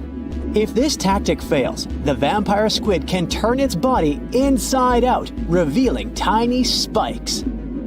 When you translate its scientific name, Vampiroteuthis infernalis, it literally means vampire squid from the nether. Despite its terrifying looks, it's a harmless ocean animal. This previous creature was not from space, but this object definitely is. Before Elon Musk found a way to reuse rockets, NASA would simply drop old ones after launching astronauts into space, most of the time in the ocean or deserts. In 2012, Jeff Bezos launched a mission to find the Apollo 11 rocket. They found it by using sonar, but it was in terrible condition. It was sitting on the bottom of the ocean, not far from the predicted site. They were able to rescue the engine and reconstruct 2 of them. The most famous lost city is Atlantis, but sadly, we still haven't discovered it. However, Heraklion was also just a myth until one British pilot saw something that looked like a city while flying over the Mediterranean Sea. He reported it, and 60 years later, a group of divers went there. They were shocked when they found an entire city underwater. It was loaded with artifacts that could tell us a lot about the history of the place. Now it's one of the best underwater archaeological sites in the world. It's believed that the rising sea caused the whole city to go underwater. The Titanic sank in 1912. The wreck was claimed to be officially discovered 74 years later. In reality, though, a fisherman found the Titanic 8 years earlier while fishing in the Atlantic Ocean. He was pulling out his net when he spotted a head stuck in it. Luckily, it was just a doll's head. Years later, after the fisher had passed away, his son sold the doll to a doll collector. She did a lot of digging and research on every person who had a porcelain toy on the Titanic. She found the owner of the doll. Ava Hart was on the Titanic and had a doll with her. Ava survived the catastrophe by a miracle, but her toy didn't. Hart even wrote about the doll in her journal, and every detail matched the toy found by the fisherman. The tripod fish lives deep in the abyssal zone, around 20,000 feet below the surface. It's adapted to such immense depths and uses its tripod fins to stay still on the bottom. This creature doesn't have big eyes, but even if it did, these eyes would be useless in the darkness. Instead, the tripod fish uses its fins like antennas to detect any movement in the water. This creature doesn't have much luck when it comes to its love life, so it had to develop unique tactics to reproduce. One fish can be both male and female. The next bizarre creature is the lizardfish. It has tons of razor-sharp teeth, a huge mouth, and really big eyes, which it uses for hunting. All this makes the animal look freaky. The lizardfish lives at depths of around 11,000 feet in the midnight zone, where there is zero light. This freak of nature basically eats everything it can fit inside its mouth, from small fish to other lizardfish. On the other hand, when they see other reptile fish, they probably fall in love instead, because finding mates at those depths is not an easy task. Like the tripod fish, the lizardfish can be both male and female at the same time. When you think of a river, you usually picture it on land. Still, nature is quite unpredictable, and it created a river flowing under the ocean in California. It's running at a depth of around 2 miles. This river has everything that an ordinary river has: sunken logs, trees, and rocks. And despite its uniqueness, it's not the only one in the world. There are also others in the Amazon and Greenland. A terrifying creature was discovered near Angola's coast by a remote operating vehicle. It looks like it doesn't have a head or a body. It was sitting at a depth of around 4,350 feet below the surface. After doing research, scientists concluded it wasn't anything from a sci-fi movie. It was just a cluster of siphonophores stuck together. In 2015, some random guy was diving in Caesarea, and something shiny caught his eye. He reached out, grabbed it, and realized it was a gold coin. After that, he examined the bottom and found out that there were many more. He reported the incident to the local authorities, and they concluded that he had found Arabic treasure. The coins were made of solid 24-karat gold and were a few thousand years old, but due to the perfect salinity and temperature, they looked brand new. The coins belonged to a ship carrying cargo. It was caught up in a storm and unfortunately sank. One of the weirdest things ever discovered was found in the Baltic Sea. It's an anomaly that looks as if it was created by a different civilization. It was discovered by Swedish researchers, and they basically had no idea what it was. They had to ask tons of other scientists for their opinions. When you look at this formation from above, it's 200 feet long and looks exactly like a fallen spaceship. It's hard to believe that it's a natural formation. But, spoiler alert, it's totally made by nature because the Baltic Sea has gone through many erosions throughout history.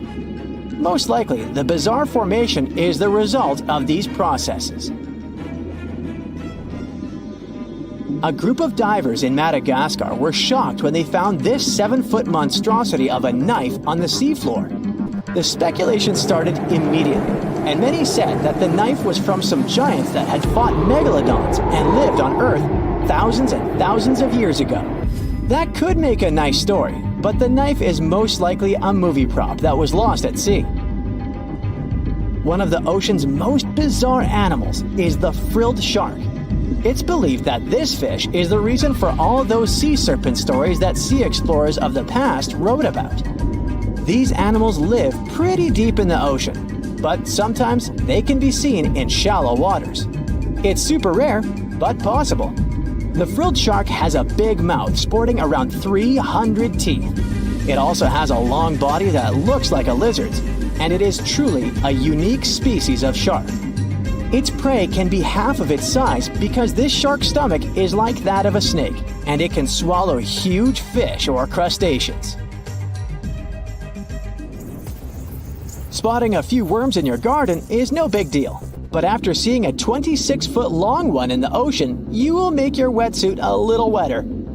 This worm is super rare, and it's completely harmless to humans. It's actually not a giant worm.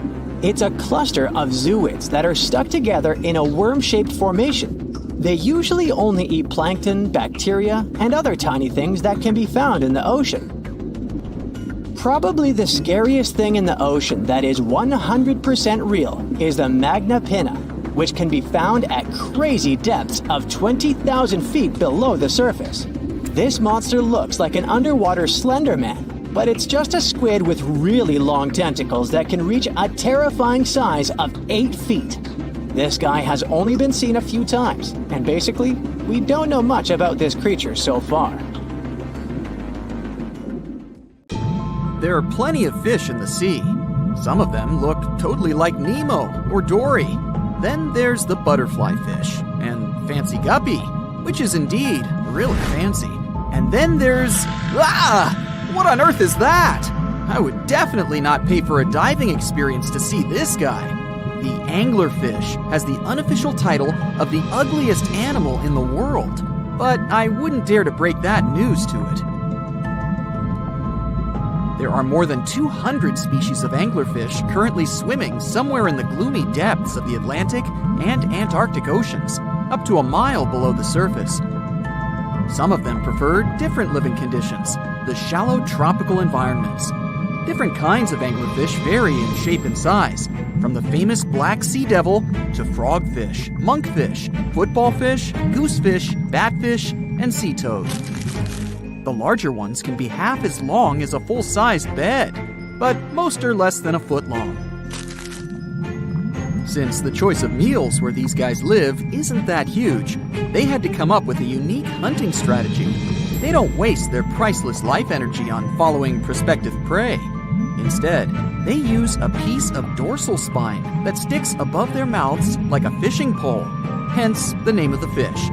There's a sac of bioluminescent bacteria that glows brightly in the dark at the end of that rod.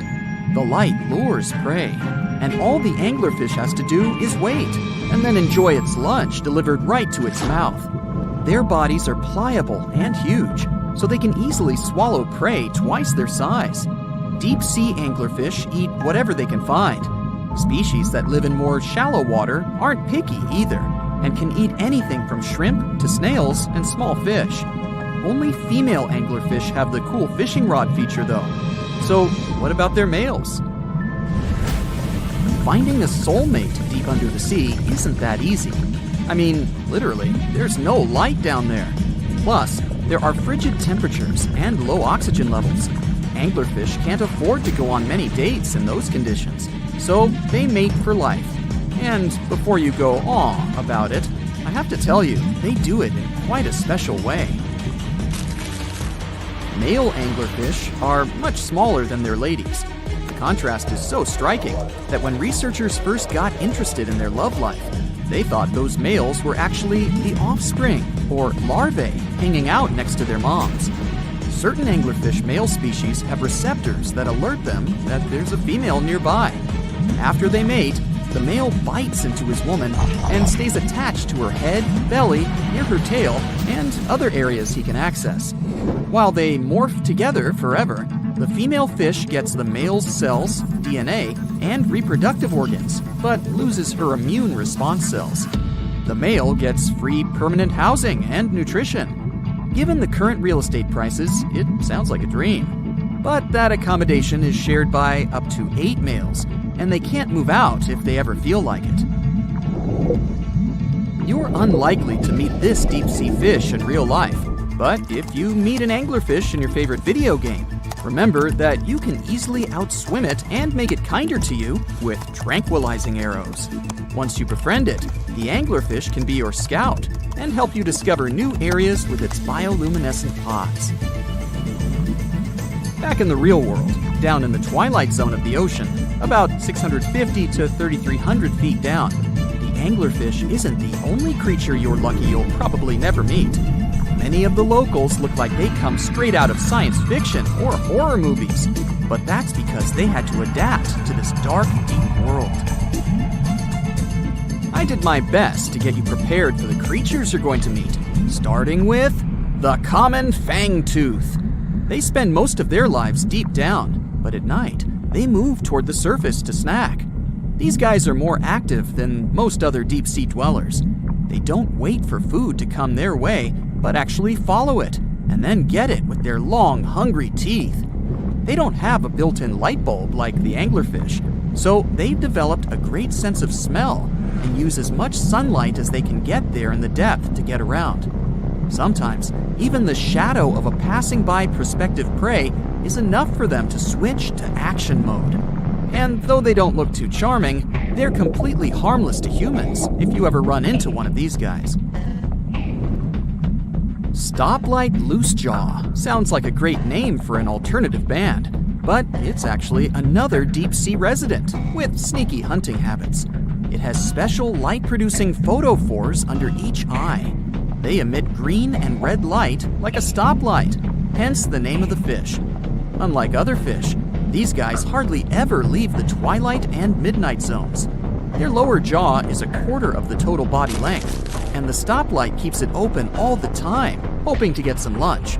It looks like a ferocious predator, but mostly prefers zooplankton, with an occasional dessert of shrimp, krill, and fish. I'm sure you didn't expect to meet a hybrid of an eel and a bird, but here it is! The slender snipe eel has a beak, much like that of a bird, with curving tips. The beak is equipped with tiny hooked teeth that the eels use to catch the antennae of delicious shrimp. And it sure is slender, stretching up to 5 feet and weighing only a few ounces. Scientists don't know all of this guy's secrets, since it's pretty tricky to study in their natural habitat. But it looks like they only produce offspring once in a lifetime, and then pass away.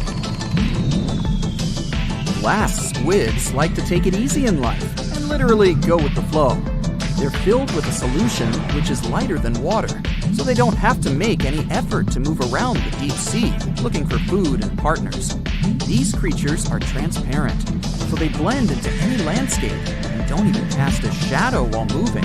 Talk about a great survival tactic. If danger finds it anyway, it can transform into a lumpy ball, pushing its head and tentacles into its mantle cavity. It can also release ink into the mantle and go from transparent to black. The same ink can protect it against hungry whales and seabirds. Another tactic they use to scare off predators is to activate their light-emitting organs around their eyes. I'm getting hungry.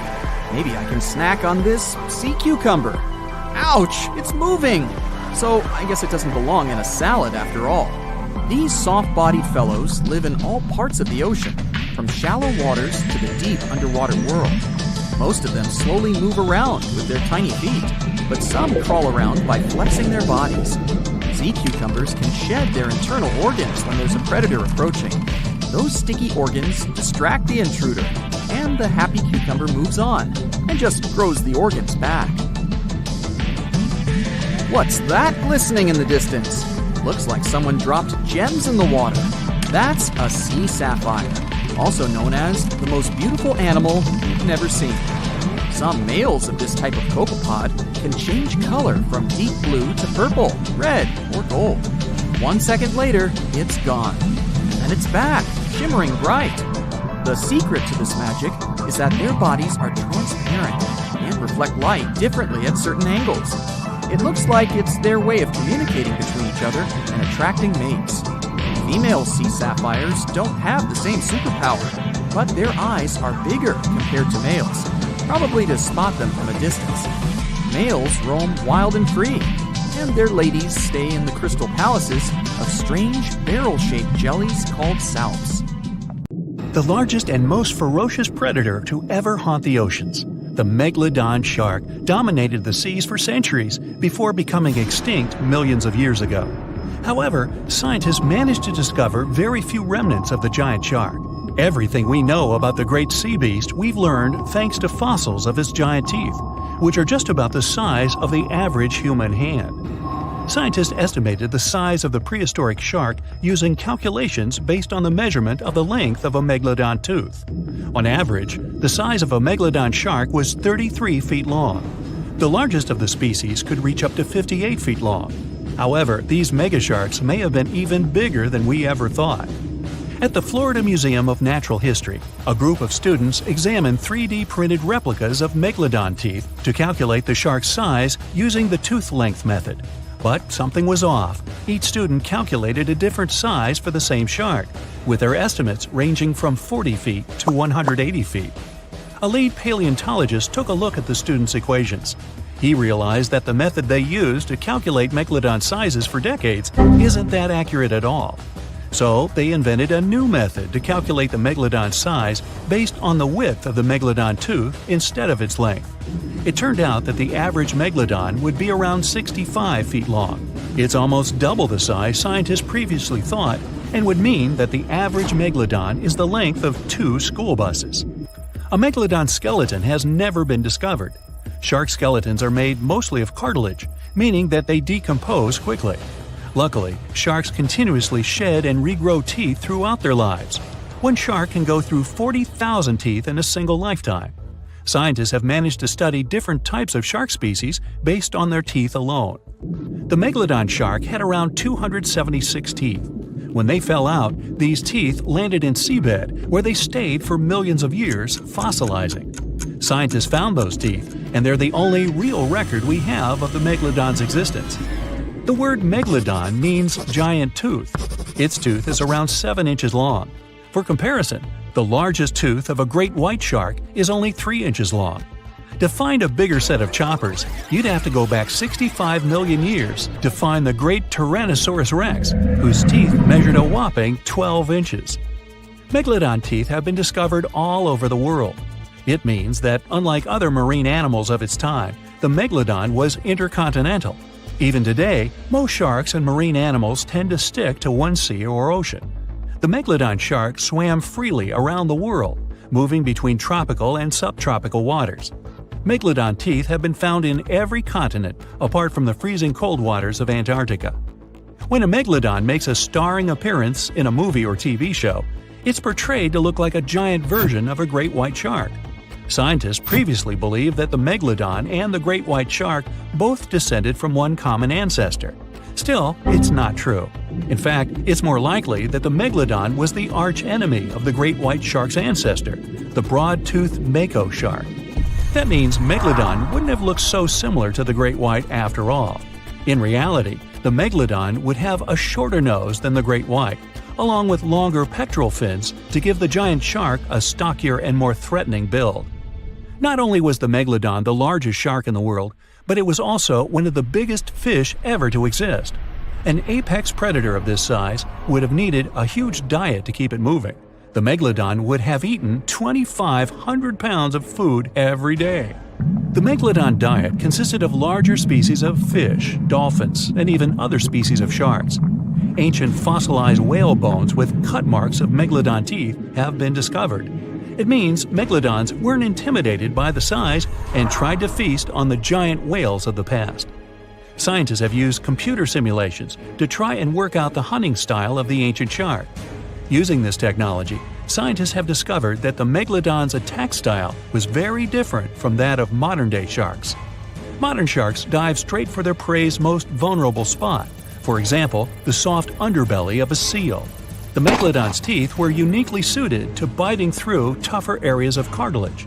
So, evidence suggests that a Megalodon would first chew the tougher fins of their prey, rendering them unable to swim away before launching into their final attack. The mouth of a Megalodon was around 10 feet wide and 9 feet tall, large enough for you to swim into without touching any teeth. However, we don't recommend that. Their mouths were so large a megalodon could swallow a small car without even having to bite down on it. Research teams from Australia and the US collaborated to work out the biting power of the megalodon using computer simulations. The results were terrifying. While the modern great white shark has the biting power of 1.8 tons of force, the megalodon could easily chomp down on its prey with a biting power of 18.2 tons. The bite of the megalodon would easily be able to cut through steel and overpower any other predator in the ocean. Scientists believe that the megalodon has the most powerful bite of any creature that has ever existed. The megalodon's bite would easily overpower the T-Rex, which has a biting force of 6 tons. Mysteriously, no one knows exactly when or how the megalodon went extinct.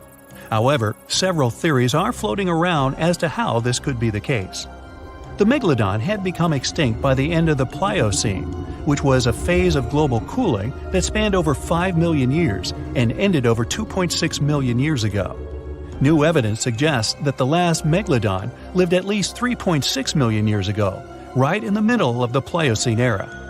Another theory claims that these megasharks disappeared because of the changing Earth temperatures occurring during the Pliocene. As the Earth cooled down, the tropical waters of the world's oceans plummeted to colder temperatures. Scientists believe that this led to the extinction of a third of all large marine animals, meaning that the megalodon's food source took a massive hit. Without much prey left to hunt, the megalodon inevitably went extinct. Megalodon sharks would give birth to their pups in waters close to the shore. The shallow coastal waters provided a perfect nursery for the newborn sharks, keeping them distant from the larger predators that lurked in the open waters. As ice formed around the Earth's poles and sea levels dropped, these pupping grounds were destroyed.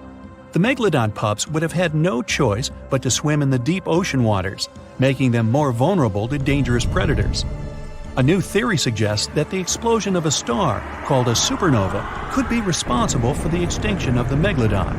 Around 2.6 million years ago, a supernova over 150 light-years away from Earth lit up the prehistoric sky and lingered there for months. A few hundred years after the supernova had faded, particles of cosmic energy from the star explosion plummeted to Earth. The energy particles carried dangerous amounts of radiation. Researchers believe that this radiation could cause the mass extinction of many marine animals, including the megalodon. Radiation from the particles extended hundreds of yards down into the ocean and was more dangerous for bigger creatures than for smaller ones. The bigger the creature is, the more radiation they would absorb. The 60-foot-long megalodon was large enough to absorb great amounts of radiation. Some people believe that the megalodon is still alive today, lurking at the depths of the ocean waters. But it's unlikely to be true. Megalodons are a warm water species, which means they would be unable to survive in the cold waters of the deep ocean. Most of the megalodon's potential prey live in shallower waters, meaning there would be very little for the megalodon to eat at a deep sea level. Simply put, if there were an animal as big as the megalodon still living today, we would have spotted it by now. Scientists and geologists are out there in the vast ocean, towing these trusty devices, also known as streamer cables. They drop these cables about 16 to 65 feet deep, with each stretching over 20,000 feet long. Now you can imagine that this whole setup creates quite a commotion underwater, attracting all sorts of curious creatures. And guess who shows up for the party? Sharks. Yep, these toothy pals are drawn to the magnetic fields of the streamer cables and sometimes mistake them for a chewy snack. Now, before you start thinking that sharks have a personal vendetta against these cables, let me tell you something. This is not a new problem. It's been going on since the 1980s. Even big players like Google have faced these underwater cable conundrums. They had to surround these internet cables with a fancy material to protect them from shark teeth. I mean, can you imagine a shark causing a delay in your internet browsing? That's one hungry predator with a serious grudge against technology. So, why exactly are sharks so keen on these cables? Well, no one knows for sure. Some scientists think it's because sharks have a thing for electromagnetic fields and get curious. Others believe they just have a thing for anything cable-shaped. It's not all sharks that cause such problems, but which of them are the troublemakers in this aquatic tale? Well, it depends on the depth of the cables. For example, when it comes to a particular depth, the bull sharks seem to be the mischief makers. These bad boys have solid gray physiques and short snouts. They're like the bullies of the underwater neighborhood, causing trouble wherever they go. Bull sharks are widely found in tropical and warm waters around the world, and they seem to have a knack for seeking out these streamer cables. Now I know what you're thinking. Did these scientists really catch a group of bull sharks and make them bite cables just for science? Nope, they're way too clever for that. Instead, they used a 3D scan of an authentic bull shark jaw to create a computer model. Talk about high tech. They simulated shark attacks on the cables, measuring the impact and compression forces. It turns out that a shark can really do a number on those cables. But here's the kicker. The strength of the cables depends on how fast the shark is swimming when it decides to take a chomp. So if you see a shark cruising by at top speed, you better watch out for those cables. But wait, we can't blame the poor sharks entirely for the fate of these underwater cables. A 2009 report points out that a lot of fish have a considerable history of nibbling on cables. It's like a buffet for these underwater creatures. Barracudas, sharks from shallow and deep waters, and even some other sneaky culprits have been identified as cable biters. They just can't resist sinking their teeth into the cable wrapping, which then lets the power conductor hang out with the seawater. It's a recipe for cable failure. Still curious about the fascinating world of cable installation? Did you know that more than over 90% of international data takes a watery journey?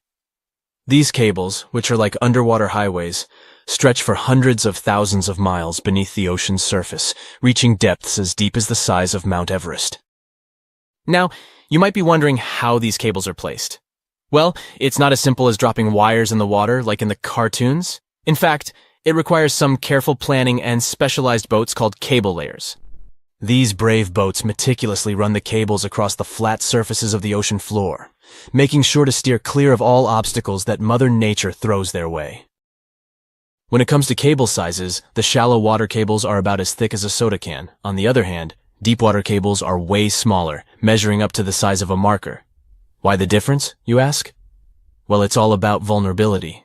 Way down there, 8,000 feet below sea level, there isn't much action going on. Therefore, these deep-sea cables don't need as much shielding wire for protection. They're like the skinny swimmers of the cable world, gliding through the depths with ease. But let's not forget about the installation costs. Brace yourself, because placing a cable across the vast expanse of the ocean is no bargain. We're talking about millions of dollars. Now, the actual price may vary depending on factors like the total length of the cable and its destination. But trust me, it's definitely not pocket change. Installing shallow water cables is quite the spectacle. They're carefully stuffed beneath the ocean floor using high-pressure water jets. It's like giving these cables a cozy underground home, shielding them from the whims of the ocean currents. So, while cable installation may be slow, and, let's face it, a bit expensive, it's truly a remarkable feat of engineering. The underwater world is a complex and delicate ecosystem, and the cable layers take great care to ensure that their installations don't disrupt the marine life and habitats that call the ocean home. It's a balancing act between technological progress and oceanic conservation, and they're doing a pretty good job at it. Whenever you browse the internet, remember that your cat videos and funny memes might just be zipping through those submarine cables deep beneath the waves. But burying cables safely underwater isn't actually a modern idea, you know. Hold on tight because we're going on a time-traveling adventure back to the mid-19th century. Picture this. It's 1854, and something groundbreaking is about to happen. The installation of the very first transatlantic telegraph cable begins, linking the distant shores of Ireland and Newfoundland. Now, before you roll your eyes and say, "Old news, buddy," let's remember that this was a pretty big deal back then. Fast forward 4 years, and the moment of truth arrives. The first transmission is sent through the cable, carrying a message that goes something like this. Laws. White House received 5-minute signal. Coil signals too weak to relay. Try drive slow and regular. I have put intermediate pulley. Reply by coils. Okay. Maybe not the most exhilarating message ever sent. But hey, they were just getting started. Now, let's put ourselves in the shoes of those remarkable folks involved in this undersea endeavor. Imagine being the lead electrician of the Atlantic Telegraph Company, also known as White House, in the message. He must have been quite the electrician extraordinaire. To put things into perspective, while our cable pioneers were busy laying the groundwork for transatlantic communication, The world outside was bustling with activity. Charles Dickens, that literary genius, was still crafting his timeless novels.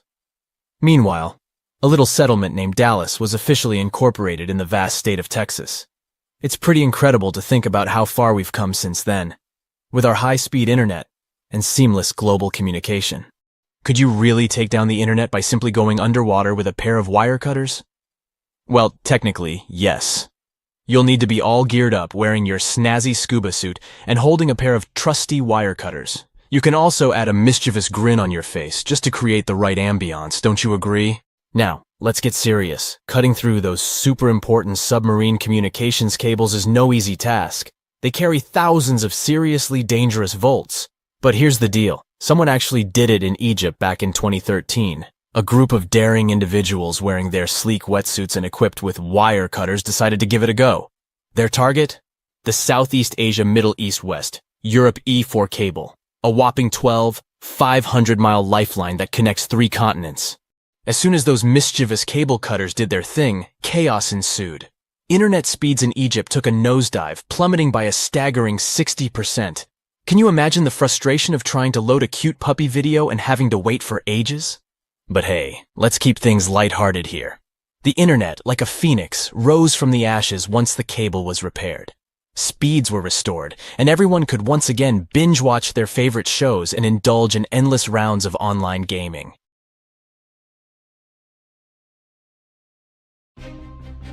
$450 million years ago, no, I wasn't around then, the sea level was higher, coral reefs started to form, the climate on our planet was stable and warm, not even dinosaurs were around yet.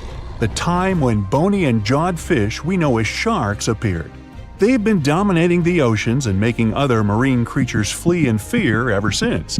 Many of them, like great white sharks, have evolved and adjusted to life in the open ocean as hunters with a pretty high position in the food chain. They're less diverse today than before. One of the reasons is the asteroid strike from the age of dinosaurs. After it reduced the number of shark species, only smaller and deep-water kinds that ate primarily fish survived. They started getting bigger over time. Near the surface, sharks such as makos or great white ones develop faster movements and are somewhat between gray and blue to blend in with their surroundings. The epaulet shark can even walk on the land. It can't take a walk on the beach because it can't breathe outside of the water, but it lives on coral flats in shallow tropical waters, so it can walk in kind of a crawling motion. But deep down below, there are mysterious, alien-looking, often huge shark species that didn't come to the surface, which is why they didn't need to adjust to the new environment and different conditions. They haven't changed a lot through time, so they're some living fossils. These creatures mostly don't have 5 gill slits, the most common number, but 6 or 7. It's because there's less oxygen the deeper you go in the ocean, so they need more gill slits. Sharks on the surface evolved to have fewer gill slits. 6-gill sharks are the most primitive sharks we have today. Their skeletons are like those of ancient extinct sharks, and they can survive only in very deep waters. Like cats, sharks have a layer of reflective cells placed inside their eyes, which helps them see better in the dark, deep sea or cloudy waters. Sharks on the surface have big eyes because they evolved to hunt in the sunlight, so they tend to rely on their vision. Those that live in shallow waters have small eyes, so they can protect themselves from the sand. Like some other deep-sea creatures, 6-gill sharks also have bigger eyes to take in as much light as possible. They have more light-sensing rods, but don't distinguish colors that well.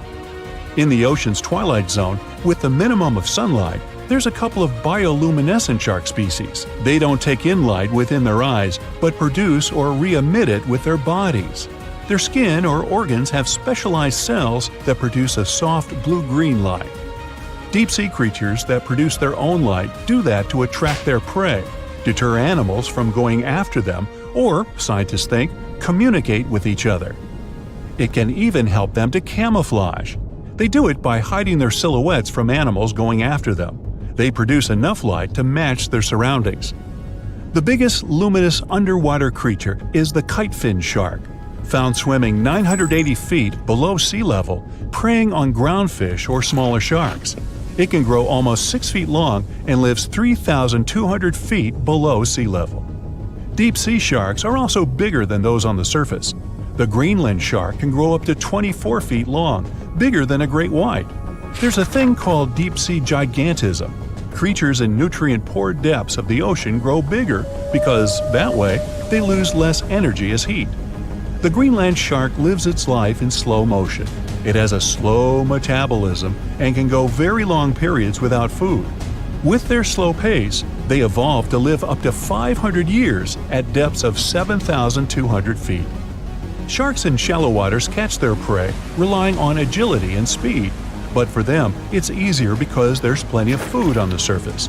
Deep-sea sharks, with less food and slower life rhythm, had to develop a different style. They're more opportunistic, definitely not picky, and don't care if their future meal is alive or not. Frilled shark, another living fossil from the darkest depths, hasn't evolved much through time, and they're one of the last of their kind, with all of their relatives already gone extinct. It grows up to 7 feet long, primarily hunts on squid, and catches other sharks and fish. It looks like a dinosaur, a snake-like face, a long, smooth, thin body that moves in a serpentine way. It can propel itself with the power of its tail and curl like snakes. They don't swim in a straight line like other sharks. Cookie cutter shark grows up to 20 inches. It got the name because of the way it feeds, biting off small pieces. It's a parasite creature, which means it feeds off bigger animals but leaves them alive. They have sharp teeth and sometimes even swallow those that fall off on purpose. Some researchers think it could be because they live in the depths that are nutrient poor. If they swallow the teeth, they could recycle calcium and other material from it. Prickly shark is a rare and unusual creature with many thorn-like denticles and 2 small dorsal fins. It lives mostly in the depths of the Pacific region up to 1,900 feet.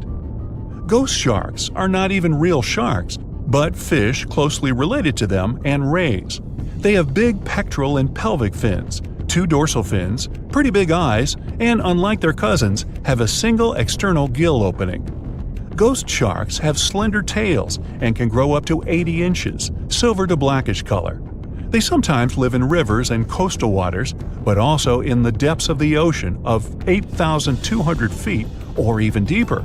They are pretty weak swimmers, so they tend to feed on invertebrates and small fish. Goblin sharks. Swimming through the deep sea, this creepy shark with a flabby body suddenly sees a small, innocent squid. It goes toward it, but the potential snack notices it and quickly starts moving to dart away.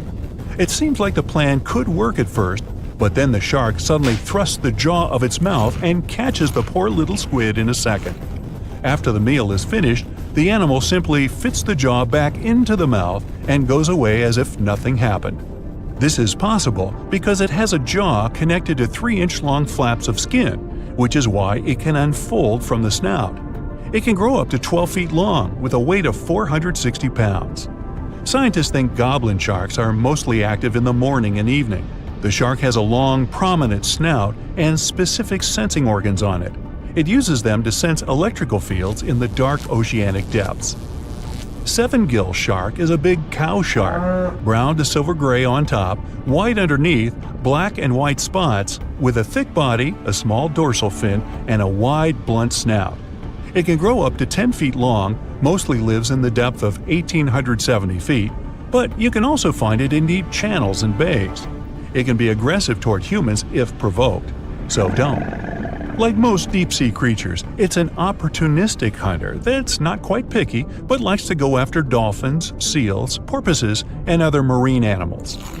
Megamouth sharks mostly live in the depths of 15,000 feet and spend most of their time in the dark, like me. Scientists discovered it in 1976 because it went near the surface at night to feed on zooplankton. That's the only time these sharks go there. During the day, they return to their quiet, dark, and mysterious depths. They are filter feeders, which means they keep their mouths wide open while swimming, so they filter the planktons they like to eat. There are organs that produce light inside of their mouths, which attracts potential prey, such as pelagic crustaceans. These sharks live in the deep parts of the ocean, but you can rarely find them below almost 2 miles. Scientists think some other, stronger bony fishes outcompeted them. Deep parts of oceans became oxygenated around 70 million years ago, and sharks have been around way longer. But bony fishes adjusted and adapted efficient ways to use oxygen, while sharks were slow with adaptations, so they lost. Also, oceanic depths are way colder, which is challenging for fish and the rest of cold-blooded animals because the speed of their metabolism widely depends upon the external temperature. The deeper you go, the creepier they get. You're about to travel to the darkest ocean depths and check whether this claim is true. Are the creatures living there as scary as people think? You go 120 feet down underwater.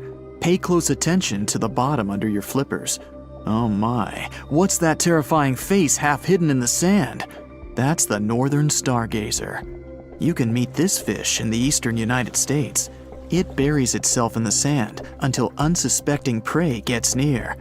Then, the nightmarish creature electrically shocks the poor animal and dines on it. You are moving deeper to 240 feet under the surface. That's where you spot a colorful, puffy creature, no more than 1 foot long. It's the sarcastic fringehead. At first, the fish seems to be harmless. Only unless it's provoked. When this animal is agitated, it opens its huge mouth to fend off predators. This defense tactic is a sight to behold, both surprising and frightening. Luckily, the fish is no threat to people whatsoever. The creature you see next can comfortably live in shallow waters, but you meet it at a depth of 900 feet. You don't even need to wonder why the animal's called the Game of Thrones brittle star. Unlike starfish that slowly crawl across the seabed, this creature moves fast. It wriggles its long, flexible arms to get from point A to point B. Its body is protected by a hard calcium carbonate shell. Also called snake stars, these creatures are tiny and easily fit in nooks, cracks, and small crevices in rocks. At a much greater depth of 2,000 feet, you come across the giant squid. For a long time, it was thought to be a creature from legends rather than a real animal. The giant squid was first caught on camera in 2001, and it's exactly as big as its name implies. The creature's eyeballs are the size of soccer balls, and the squid itself can weigh up to 600 pounds. Almost 3,000 feet below the surface, you get spooked by another creepy-looking animal. It's somewhat red and rather small, no longer than 1 foot long. As you approach the creature, it looks rather docile, or maybe just indifferent. The vampire squid, that's the animal's name, looks like an umbrella with tentacles. It doesn't even produce ink, so you leave it alone. Soon after that, at a depth of 3,200 feet, you meet the cookie cutter shark. This creature is a parasite. It attaches itself to big fishes, dolphins, whales, and sometimes even people. Then, using its neatly arranged serrated teeth, it gouges out cookie-sized pieces of meat. This nasty glowing animal doesn't grow larger than 20 inches and lives in the ocean Twilight Zone. At a depth of 3,300 feet, the light becomes a rare and valuable thing. The animals living that far away from the surface have to evolve unusual features to survive. That's how the barrel-eye fish ended up with a transparent head and 2 super-sensitive barrel-shaped eyes. Right now, pretty much like always, they're pointed upward, allowing the fish to see potential prey and you. Almost 4,000 feet below the surface, you see something droopy and saggy.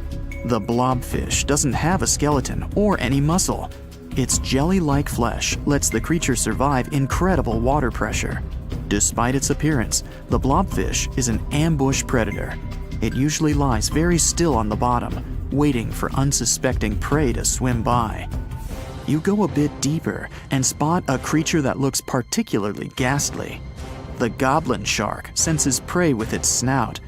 The creature's terrifying jaws are attached to elastic ligaments. When some animal comes too close, the shark catapults its mouth forward to catch it.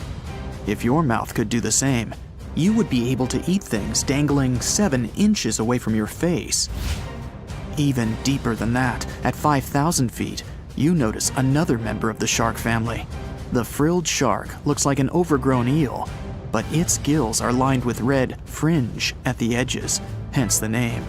The creature's horrifying mouth has 25 rows of razor-sharp backward-facing teeth, 300 in total. The shark prefers to hover in the water, waiting for its prey to come closer. Then, it charges at it like a snake.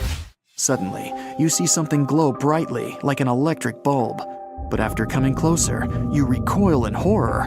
The creature looks like an upgraded eel equipped with oversized teeth. That's the deep-sea dragonfish that can live at a depth of 6,000 feet. Chemical processes going on inside the fish's body produce an eerie red glow. This glow is used to communicate with other fish. At the same depth, you meet another deep-sea inhabitant. Its most prominent feature is its huge mouth. Thanks to it, the gulper eel can swallow its prey whole. Its stomach can expand to a terrifying size when it needs to fit something large. At a depth of 6,600 feet, you come across an angry-looking creature with a fishing rod over its head. It's the deep-sea anglerfish. The animal has an unusual dorsal spine, even though it's worn only by females. It protrudes above their mouth and has a lure on its tip, some luminous flesh that baits prey. The anglerfish has such a big mouth and its body is so pliable that it can swallow animals twice its own size. You're 7,000 feet down when you see another fish that's glowing in the dark. The black dragonfish is a sly creature. It has its light-producing organs arranged along its belly. The spooky creature also has gleaming flashlights next to its eyes. They help the animal find prey and attract potential mates. At the same depth, you also spot an enormous pillbug. But unlike the critter you can find in your garden, this one is at least 20 inches long. That's the giant isopod, and it is, indeed, related to the roly-poly, as well as crabs and shrimps. These creatures may look somewhat scary, but they're harmless. They feast on other deep-sea animals only after those have passed away. At a depth of 13,000 feet, you notice the ocean floor has become a bit fluffy. That's because it's covered with zombie worms. These creatures rarely grow to be more than 2 inches long, and still, they can break down fairly large animals, so strong the acid they produce is. The worms' feathery appearance makes them look like plants, but the truth is, these creatures munch on rock-hard bones of the world's largest animals, such as whales. The grid-eye fish almost scares you out of your mind soon after that. This creature has a pair of large greenish oval plates on the top of its head and no eyes whatsoever. Experts believe that these bony membranes detect light coming from predators, saving the fish's life. You're now 3 miles down below the surface, and that's where you spot something bizarre on the bottom. It's definitely a fish, but it's standing on the ocean floor on 3 long, rigid legs. Ah, it's the tripod fish. Curious rather than scary. This creature has adapted to the almost complete darkness by giving up on its vision. It has to rely on vibration and touch to sense prey. And then, the fish uses its fins as hands to transport food directly into its mouth. You don't have time to go any deeper before you spot the faceless fish. This slightly off-putting creature has no eyes, and its mouth, smiling a Mona Lisa smile, is underneath its body. For the first time, the faceless cusk, which is the creature's official name, was seen more than a century ago. The next time it happened was only in 2017. Once you've reached a depth of 6 miles below the surface, you see deep-sea cucumbers. These bizarre creatures are much bigger than their shallow water relatives. They spend most of their time on the sea floor. But if they need to escape predators, they are able to swim away. Deep-sea cucumbers have bright purplish coloring, tiny feet, and tentacles that surround their mouths. Cute. The question is, why do these deep-sea creatures look so scary? Life is very different there, at the bottom. Tremendous water pressure, a lack of food, and constant darkness. You have to adapt to survive in such extreme conditions. You're sitting in a soft chair at home and watching TV. Click, another reality show. Click, an action movie you've seen so many times. Click a nature documentary. Boring. Click, click, click. Ah, the remote stopped working. Great. You open the back lid to change the batteries, and a random thought occurs to you. How did they come up with these batteries, you think? With the help of the fish, a voice from the TV answers you. You look at the screen. The host of the wildlife show talks about electric eels, how they generate electricity, why they don't hurt themselves with it, and how they help to create batteries. Okay, they got your attention. Make yourself comfortable and enjoy. We fly to South America. Here our exciting adventure through the tropical jungle begins. We need to go along the Amazon and find a small pond or stream that branches from the river. This is where our shocking little heroes live. You pull a fishing rod out of your backpack and throw the line into the water. Very soon, the fish should take the bait. By the way, an electric eel is not an eel at all. It's a fish, and it's closer to the carp or catfish family. The line is wiggling. You pull the rod but realize you're not strong enough because an electric eel is a really big creature. Its length can exceed 8 feet. That's more than the average height of a professional basketball player. And it weighs about 44 pounds. Size isn't the only thing that's scary about it. The electric eel is able to shock you really bad. An electric eel can't breathe in water like fish do. It needs to come up to the surface and breathe the air above. Besides, they jump out of the water to attack predators. This is their way of protecting themselves. The eel's electric power can reach more than 600 volts. This burst of energy is enough to knock an adult horse off its feet. That's why you need fake bait to make the eel deplete all its energy. You were prepared for this and took a life-size inflatable alligator doll with you. You throw it close to the fish, the eel attacks it several times. Now you have time before the fish recharges itself. You put the eel in a glass tank filled with water and carefully study it. Previously, when people discovered this fish for the first time, they placed it in an aquarium and transported it around the world.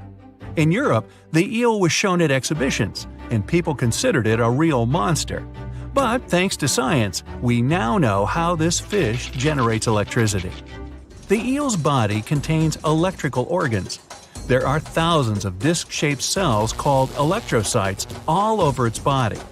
When the eel wants to fight off an enemy or attack its prey, its brain sends a signal that passes through the whole nervous system and gets into the electrical organ. Electrocytes are instantly charged with electricity and release it.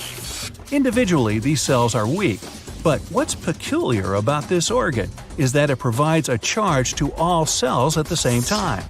They create an electric field around the eel, which scatters in different directions and stuns all living things nearby. In 1800, the way eels accumulate electricity inside them inspired an Italian physicist, Alessandro Volta, and helped him create the world's first battery.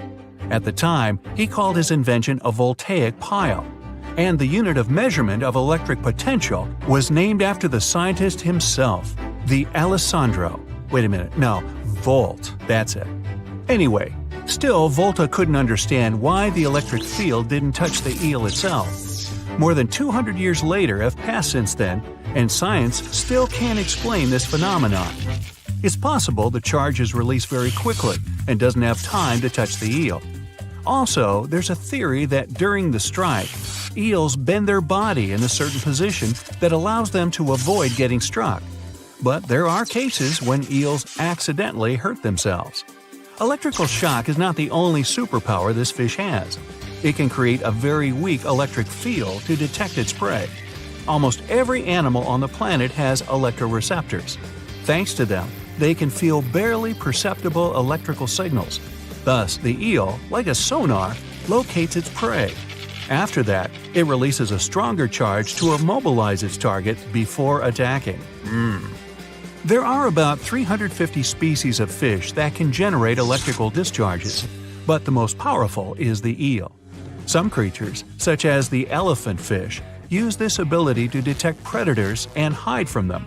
The charge in their organs is not enough to attack, but still sufficient to recharge a small battery by 2/3. One of the weirdest fish releasing an electric discharge is the stargazer fish. To see it, we need to dive to the bottom of the ocean. Now, look very carefully. Among the ocean sand and rocks, you can distinguish the faint outlines of big eyes and a creepy mouth. Now that's not me. The face looks like an imprint of some sinister creature, but it's the real face of a stargazer. The fish merges with the seafloor to catch prey. It has eyes, nostrils, and mouth on the top of its face, all in the same place. It buries itself in the sand, opens its mouth, and waits for little fish to swim by. Organs that produce electricity are behind the stargazer's eyes. The fish uses them to protect itself from predators. The shock confuses the enemies, and the stargazer has time to swim away. And not only sea dwellers can generate electricity. Let's go to lush green meadows to see them. Bees fly and work hard here. These creatures flap their wings so fast that they generate an electrical pulse. Look how a bee flies up to a flower, pollinates it, and leaves a faint electric trace on it. If another bee gets to this flower, it will notice the electric mark, understand that this flower has been harvested already, and try another one. In the jungles of Madagascar, Africa, and Australia, you can meet the gecko, one of the most tenacious lizards in the world, which can climb on any surface. If we look closely at the structure of their feet, we'll see hundreds of tiny bristles on them. These bristles are divided into hundreds of smaller bristles, and these microscopic hairs cling to any surface so close that its molecules mingle with the gecko's and create an electromagnetic charge. Some spiders can even fly using the Earth's electric field. During and after a thunderstorm, charged electric particles appear in the sky. Spiders climb a tree or a tall blade of grass and release their webs. The silk gets electrified and raises, and the spider gets thousands of miles away and rises to the heights where passenger airplanes fly. Besides, spiders use electricity to catch prey. They cover their web with a special glue with electrostatic properties. This glue is immediately attracted to any objects that fly in the air. Thanks to this ability, the prey is very easily entangled and gets stuck inside the silk. The oriental hornet has pigments that work just like solar panels do. The hornet absorbs the sun's rays and converts them into energy. Almost all living creatures have an electrical potential. You, watching this video, holding a cup of tea in your hands, or talking to someone. This all happens because your brain sends a signal to your nervous system, and this signal is electrical. You go to the gym, lift heavy dumbbells, squat with a barbell, and all your muscles are contracted with the help of an electric charge. This energy is present in almost all cells. The only question is why some animals have a stronger charge, while others have a weaker one. Evolution is the answer. In the water, where visibility and audibility are bad, and where it's impossible to hide from predators or find prey, living creatures received electrosites for navigation, protection, and communication. Wow, wasn't that information shocking? Why can't mermaids be real? Well, firstly, they would freeze and struggle to survive in the frigid ocean waters. Brr! You know, those skinny Disney types would turn into icicles. The truth is, the human body isn't built for prolonged aquatic adventures. I mean, come on, who wants to hang out in bone-chilling depths? Sure, there are warmer spots near the ocean surface, but if mermaids wanted to set up shop at the bottom of the deep blue, things would get frosty real quick. Water temperature drops like a pop balloon the deeper you go. So what would a cold-resistant mermaid look like? Hairy and big. Imagine a super fuzzy aquatic mammal or an extra plump mermaid rocking the underwater fashion scene. Not exactly the image we had in mind, huh? Secondly, they just can't cherry-pick body parts like in a mythical buffet. Mammals and fish play by different rules. Fish don't have the warm-blooded hairy vibes that define mammals like us. It's like trying to merge a human with a fish. Evolutionarily speaking, that's a big no-no. Our human lineage and the fish clan took different paths long ago. They're distant relatives, like that cousin you see at family reunions and awkwardly wave at from a distance. And don't even get me started on digestive dilemmas. Fish and mammals have completely different plumbing systems. When you imagine a mermaid with a mix of mammalian digestive powers and fishy hindquarters, well, things just don't add up. Let's dive deeper and separate fact from fishy fiction. If mermaids needed to swim up to the surface for a gulp of fresh air, they'd require a blowhole instead of a regular nose and mouth. You know, just like our crocodile friends with their handy nostrils. Breathing underwater ain't no easy feat, my friends. Now, if mermaids were all about that aquatic life, they'd either need gills that they curiously lack, or another clever way to supply themselves with oxygen. Marine mammals have evolved anatomies that allow them to survive those lengthy oceanic excursions. Human divers, on the other hand, have their lungs shrunk in size when they go deeper due to the pressure. Some whale species have special rib cages to protect their lungs during such moments. Plus, they've got that fancy myoglobin stuff in their muscles and blood, which loves to cozy up with oxygen. Mermaids would need something similar in their toolkits. Now, let's not forget about those gangly human arms and fingers that serve us so well on land. Hello, pizza time. Sadly, in the water realm, they're not ideal. If mermaids had been around longer in evolutionary terms, maybe their arms would have undergone some serious makeover. If mermaids had a lengthier evolutionary history, those arms would need some adjustments, that's for sure. Unless, of course, there was a good reason for their existence. Maybe their environment would require them to be food-gathering aficionados rather than speedy swimmers. So you see, the mixture of human and marine anatomy may offer the worst of both worlds. The challenges remain even if we reverse things, with human legs at the bottom and a fish head on top. Hey, want to kiss the girl? No. Gills for easy breathing? Handy indeed. Yet, what about those exposed human parts struggling to withstand the ocean's wintry charms? The Fiji mermaid was a curiosity that gained popularity in sideshows during the 19th century. It consisted of the torso and head of a juvenile monkey sewn onto the back half of a fish. This peculiar object was presented as the mummified body of a creature believed to be half mammal and half fish, resembling a mermaid. P.T. Barnum, the renowned showman, acquired the mermaid and exhibited it in his American Museum in New York in 1842. The mermaid's appearance, described by Barnum himself, departed from traditional depictions of mermaids as attractive beings. Instead, it was described as an ugly, dried-up creature frozen in a painful-looking pose. It was another hoax promoted in those times. I know, this sort of breaks the spell. But if the water is going to get dangerously cold, then realistically, mermaids would spend some time fattening up. Basically, they would look like sea lions. It all comes down to the freezing temperatures of water at some point. This made me ask, what if the ideal place for these ladies was underground caves and Arctic waters? Well, let me tell you a story. Once upon a time, mermaids discovered a wondrous secret in the deep ocean depths, where sunlight could barely reach. In this realm of imagination and possibility, they stumbled upon a hidden underground springs and caves adorned with intricate coral formations. These enchanting locations held a secret that would forever change their underwater lives. As the mermaids ventured deeper into the mysterious subterranean world, they were mesmerized by the shimmering light refracting through the crystal-clear water. But it wasn't just the ethereal beauty that captivated them. It was the realization that these hidden springs and caves offered more than just aesthetic charm. These subterranean water systems were connected to vast underground reservoirs, providing a bountiful source of fresh water. The mermaids reveled in the tranquility of this land.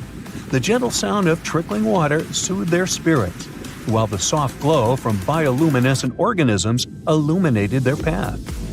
News of the subterranean springs and caves spread among the mermaid community, and soon these sites became cherished gathering places. Mermaids would share stories and songs, their melodious voices echoing through the caverns, creating an atmosphere of joy and enchantment. There was another place where they could live happily, the icy Arctic and Antarctic regions, where frost and snow reigned supreme. In this realm of imagination, the mermaids had evolved to thrive in the extreme cold, defying the expectations of the underwater world. Their resilience and remarkable abilities allowed them to navigate frozen environments. In these frigid waters, the mermaids revealed their wondrous adaptation to the icy domain. Their iridescent scales glistened like ice crystals, shimmering with hues of blue and silver that mirrored the frozen landscapes around them. They possessed an innate ability to regulate their body temperature, enabling them to withstand the biting cold and icy currents. To navigate through the frozen terrain, the mermaids developed special features. Their tails transformed, bearing a majestic combination of sleekness and strength, resembling the magnificent flukes of the Arctic whales. With each flick, they propelled themselves effortlessly through the dense icy waters, moving with a grace that mesmerized everyone who saw them. Within this frozen wonderland, the mermaids found solace and purpose. They became the guardians of these icy realms, nurturing delicate ecosystems hidden beneath the frost-covered surface. Okay, well, maybe the story is just one version of how reality could unfold, but we do have real-life mermaids in our world. People admire these creatures so much that they create events and communities to swim together while wearing costumes. In the UK, there is a mesmerizing mermaid who is admired by a lot of people. Her name is Hannah Caddick, also known as Mermaid Torva, and her tale showcases the vibrant colors of the local sea life. The Portland Week event is organized to raise funds for an environmental group, and Hannah, who resides on a nearby houseboat, is part of the growing community of mermaids in the UK. Like other mermaids, Hannah uses a monofin, a large single flipper that propels her through the water. These monofins can be quite expensive, with silicone tails costing over £2,000 and often being meticulously handcrafted. So, would you consider getting a tail and joining this community? Or would you prefer to be a spectator and watch them from the shore? And here's a short useful fact. Nowadays, when we hear the word siren, we often think of mermaids. But let's not forget that sirens were there to blur the line between life and the beyond and to serenade everyone with an utterly irresistible song. While plenty of water-dwelling temptresses are out there, the sirens were the real deal. They lured sailors. But mermaids aren't the same as them. Mermaids are enchanting and nice creatures. And these days, sirens are what you hear when fire trucks, ambulances, and police cars drive by on their way to help someone. Okay, let's face it, we humans are pretty ordinary. I mean, we're no superheroes with superpowers, right? What, you didn't get the memo? But the animal world has a bunch of superheroes. Some creatures live forever, and those who seem to not care about the laws of gravity. Critters that are immune to venom, and those that can run on water. And some of them will send shivers down your spine. So the first superpower on the list is the ability to live without water. Kangaroo rats can get by without water for years. They actually don't mind living without any water. Humans, on the other hand, can only survive 3 days without water. Humans 0, kangaroo rats 1. These little buddies live in extremely arid desert areas and have to get water from the seeds and plants they eat. And although it may sound a bit disturbing, kangaroo rats also know how to extract water from their urine before they set off on a bathroom trip. This way, they don't waste a single drop of precious moisture. Well, that will come in handy at sporting events. Now let me introduce you to the Peter Parker of the animal world. Yep, seems like Spider-Man is real, but not human. Meet a gecko lizard, or simply gecko. This critter has a marvelous ability to climb up all kinds of vertical surfaces and can even go for a walk on the ceiling. This gravity-defying feat is possible thanks to the lizard's unique foot pads covered with tiny hairs. They can cling to almost any kind of surface, no matter whether it's smooth, hard, rough, or soft.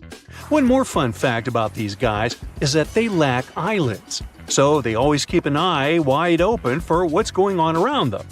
If you wonder how they keep their eyes protected, here's the answer. Their eyes are covered with a transparent membrane, the cornea. Sure thing, they can't close their eyes, and if they have something in their eye, they simply lick it off. Right, they clean their eyeballs by licking them. I guess that's another superpower. Any supersonic superpowers here? Sure. A 1-inch long subtropical shrimp disorients its prey with a sonic boom. Despite its modest size, the pistol shrimp is one of the loudest marine animals. When the shrimp snaps its claws, it creates a sound as loud as a sonic boom. Naturally, this sound stuns the prey, and the shrimp can catch it without too much effort. Now, in the comic world, there's Venom. In the animal world, there's a guy that can be called anti-venom. Opossums are known for their handy trick of pretending to have passed away when a predator attacks them. But that's not the end of the story. These guys are also immune to rattlesnake and pit viper venom. The secret is a peptide that helps opossums neutralize dangerous chemicals. This is the reason why snakes are a favorite treat on opossums' diet. There's one curious thing they have on their diet: ticks. One opossum can hoover up about 5,000 ticks per season, and most of them are picked off their own bodies. Now, imagine a fish that is so notorious that it's called a dangerous fish. It's mabenga, and it literally translates to dangerous fish in Swahili. This monster lives in freshwater and doesn't mind having a crocodile for lunch. Not a whole crocodile, but mabenga can take a bite out of them. But to be honest, these guys are intimidated by the crocodiles, the same way the crocs are intimidated by them. Now, you're watching this video on some gadget, right? Well, we all owe the gadgets we have to the electric eels in some way. I mean, all gadgets have batteries, and eels contributed a lot to the invention of an electric battery back in 1800. I know, the batteries have unrecognizably changed since then, but still, the first electric battery ever was invented thanks to electric eels. Anyway, if you see one of them and want to thank them for their magnificent invention, don't do that. Thing is, they can deliver shocks up to 860 volts. You don't want to experience that. Now let's talk about the Count Dracula of the animal kingdom. Nope, I'm not talking about bats. I'm talking about the fanged vampire fish. These fish are known as payara and have two long fangs protruding from their lower jaw. Here's why some people associate them with vampires. Hippos are the beauty gurus, since they know how to save a fortune on skincare. Living under the harsh African sun, these animals secrete a sweat-like red oily substance that evaporates and keeps the animals' bodies cool. Besides, the fluid works as a moisturizer, sunscreen, and antibiotic all in one. But they're not the only ones with such a superpower. Mantis shrimp know how to produce natural sunscreen too, but they use it for eye protection. It's all about amino acid pigments, and these pigments act as special filters that contribute to their sharp vision too. That's what I call multitasking. Meerkats have dark patches around their eyes which makes them look even cuter. But these black circles aren't there just to make these buddies more adorable. They also function as built-in sunglasses. The dark fur on the patches blocks the blazing sun, and as a result, meerkats can gaze directly at the sky. On top of that, the sentry, a meerkat that watches out for birds and other predators, can easily see danger coming and alert its mates. Wild goats are famous for their climbing skills, but the alpine ibex from northern Italy is the champion. This critter can climb nearly any vertical surface, defying several physical laws in the process. Interestingly, the animals that do walk on the steepest cliff walls are typically mother goats with their little ones. Large males prefer to keep their distance and use flat horizontal surfaces. Smart guys. Some animals protect themselves with venom or nasty bites, while others use chemical tricks for protection. Listen to this. Some species of millipedes produce hydrogen cyanide and exude it when they feel threatened. Hydrogen cyanide is odorless but highly toxic. One little millipede can't seriously hurt you, but you may have burns or even blisters if your skin is sensitive. Plus, to make the picture even scarier, some millipedes glow in the dark. So watch out, and if you see a crawling spot of light at night, run away as fast as you can. When the bombardier beetle feels threatened, it sprays scorching liquid from the tip of its abdomen with a loud popping sound. As soon as the beetle senses danger, a chemical reaction starts in special reservoirs in its abdomen. The heat from this process nearly reaches the boiling point and also produces special gas that triggers the ejection. This super protection is usually fatal for the attacking insects. I guess so. Plumed basilisk lizards have an uncanny ability to run on water. First of all, their hind feet are equipped with long toes which have fringes of skin that can spread out in the water. As a result, a bigger surface of the lizard's foot comes into contact with water. Then, when it runs on water, it pumps its legs incredibly fast. This creates little pockets of air that prevent the animal from drowning by keeping it on the surface. Now, fleas can be annoying, but it doesn't make them any less amazing. These tiny critters can leap about 50 times their body length. If people could do the same, we would be jumping about 1/4 of a mile into the air. Well, let's try it.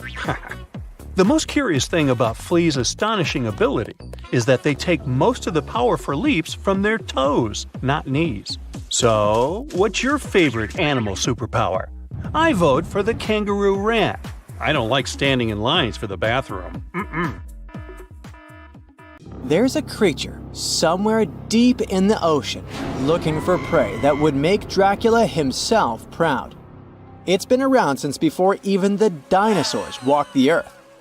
It has no bones or jaw, but it doesn't stop this underwater vampire from hunting. The name of this eel-like parasite is the Pacific lamprey. The English monarch loved this fish so much that he defied doctors' orders to stop eating lamprey flesh. He got sick every time he'd have the original gooey fish. But the lack of bones and the fact that this lamprey tastes like slow-cooked beefsteak made the royal fall in love with the fish once and for all. The product of this love was a chill in his aged body, some heavy sweating, and some other scary symptoms, which eventually took his life and interrupted his 35-year reign. The lamprey is way better at surviving, as it lived through at least 4 mass extinctions. Its ancient ancestors evolved over 450 million years ago. There are around 40 living species of lampreys still thriving across the world. The Pacific lamprey is just one of them. These creatures have cartilage instead of bones, and a third eye, which is a special light-sensing organ on the top of their heads. Instead of a regular jaw, they have a sucker mouth surrounded by teeth. It's perfect for latching onto prey and sipping up body fluids like underwater vampires. Once they pick a victim, they suction it, making a seal that's almost impossible to break. Scientists believe the Pacific lampreys don't munch on flesh. Female lampreys lay up to 200,000 eggs in nests that stay in fresh water for 3 to 4 weeks.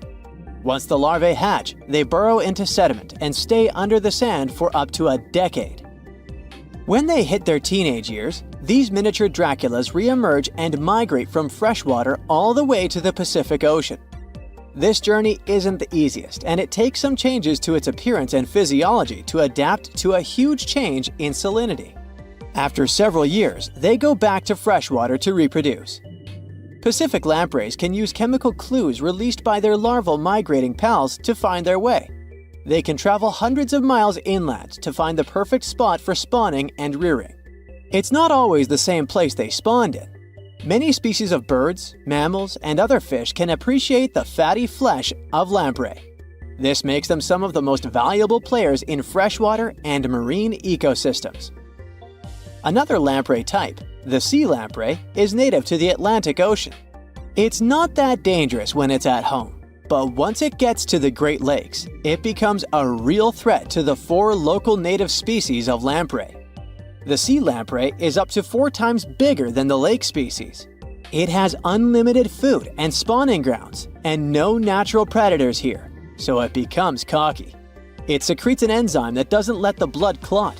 Once it attaches to some unsuspecting fish, it spends the next several months feeding off of it. And even if the fish shakes the lamprey off, it doesn't have long to live because the mark the predator leaves behind. Sea lampreys aren't interested in humans, but can accidentally latch onto a swimmer. It won't be fatal, but it's not the most pleasant sensation, and you need to get the spot of the impact disinfected. The Australian box jellyfish looks harmless, but it's considered the most venomous marine animal. Unlike other kinds of jellyfish that float with the current rather than swim, this creature can reach an impressive speed and choose its own direction. It has tentacles covered with tiny darts loaded with poison. People and animals that get unlucky enough to meet with those tentacles face some scary and sometimes even fatal consequences in a matter of minutes. Before you decide to never revisit the ocean, you should know that only a few out of around 50 existing species of box jellyfish have venom that is lethal to humans. There are some not-so-dangerous species living in warm coastal waters worldwide. and the most dangerous ones are in the Indo-Pacific region and northern Australia. A blue-ringed octopus spots a signature psychedelic color and the ability to take away your life.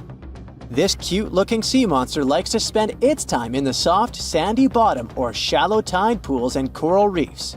It normally hides in underwater crevices, among shells or debris. If you disturb it, the octopus will activate its tiny color-changing organs and demonstrate its blue rings as a warning signal. The next step will be releasing a venom 1,000 times more powerful than cyanide. This venom is more toxic than that of land mammals. The octopus normally uses it to hunt crabs, shrimp, and small fish by pecking them with its beak and paralyzing them.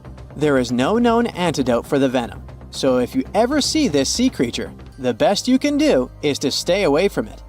It bites without any pain, so you might notice when it's too late. The good news is that it's not aggressive and won't go after you unless it's cornered.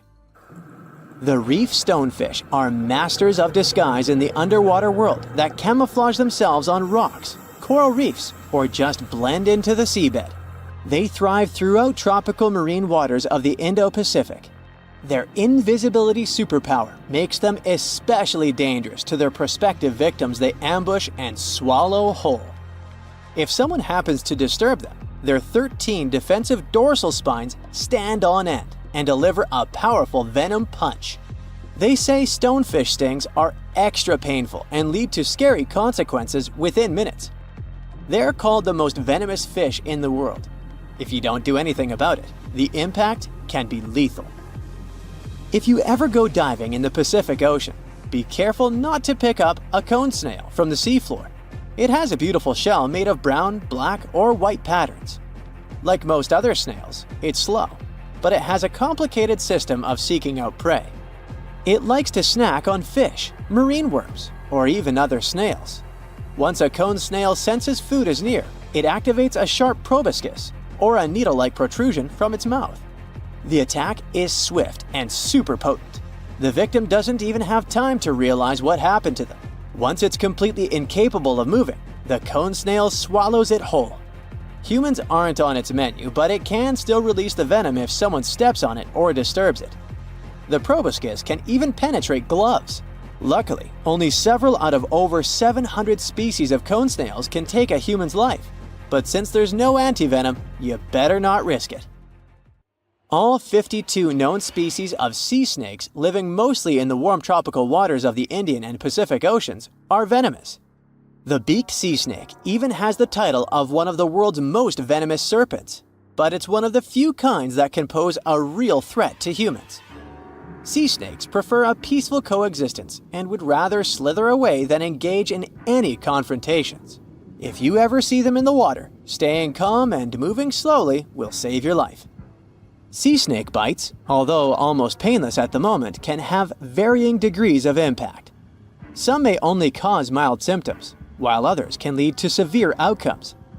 Most bite reports come from accidental encounters, like someone freeing them from nets or unsuspecting beachgoers stepping on them. Blue dragons rarely grow larger than the size of a grape. They like to swim belly up, so their brightest blues blend in with the ocean waters. And the silver front faces down and camouflages with the darker seabed.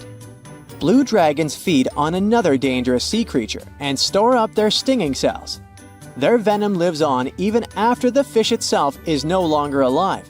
That's why you should be extra careful and never pick up or step on them on the beach. Dwarf lantern shark. Sounds kind of like a superhero, huh? This is the smallest shark in the world. It's only the size of your palm, and it can glow in the dark. Well, that's a superpower. Blue-ringed octopus. The most beautiful octopus in the world. But the bright colors of animals usually indicate they're venomous.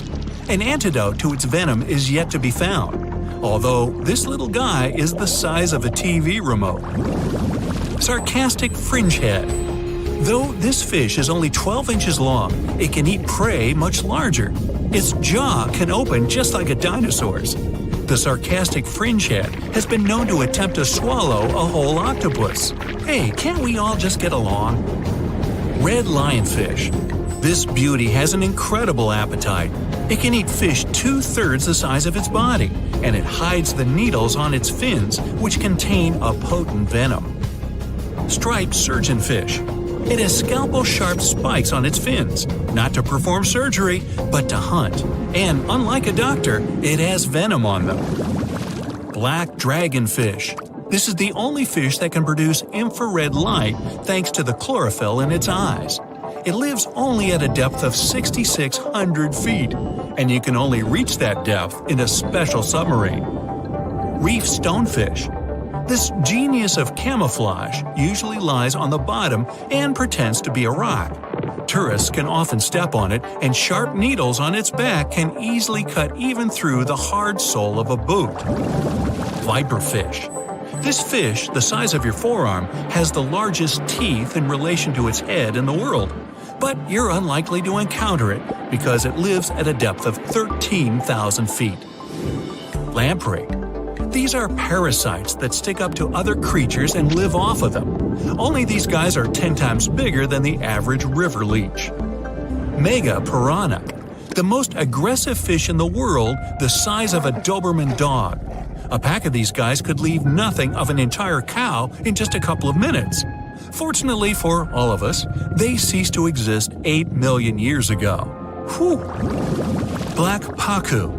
Pretty ordinary big fish until it opens its mouth. It has human-like teeth, and the richest black pacu even had golden dental crowns. Just kidding. Payara.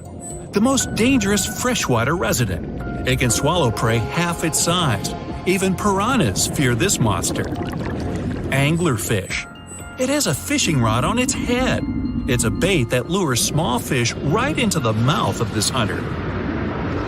Slender snipe eel. It's very long and flexible due to the number of vertebrae in its back.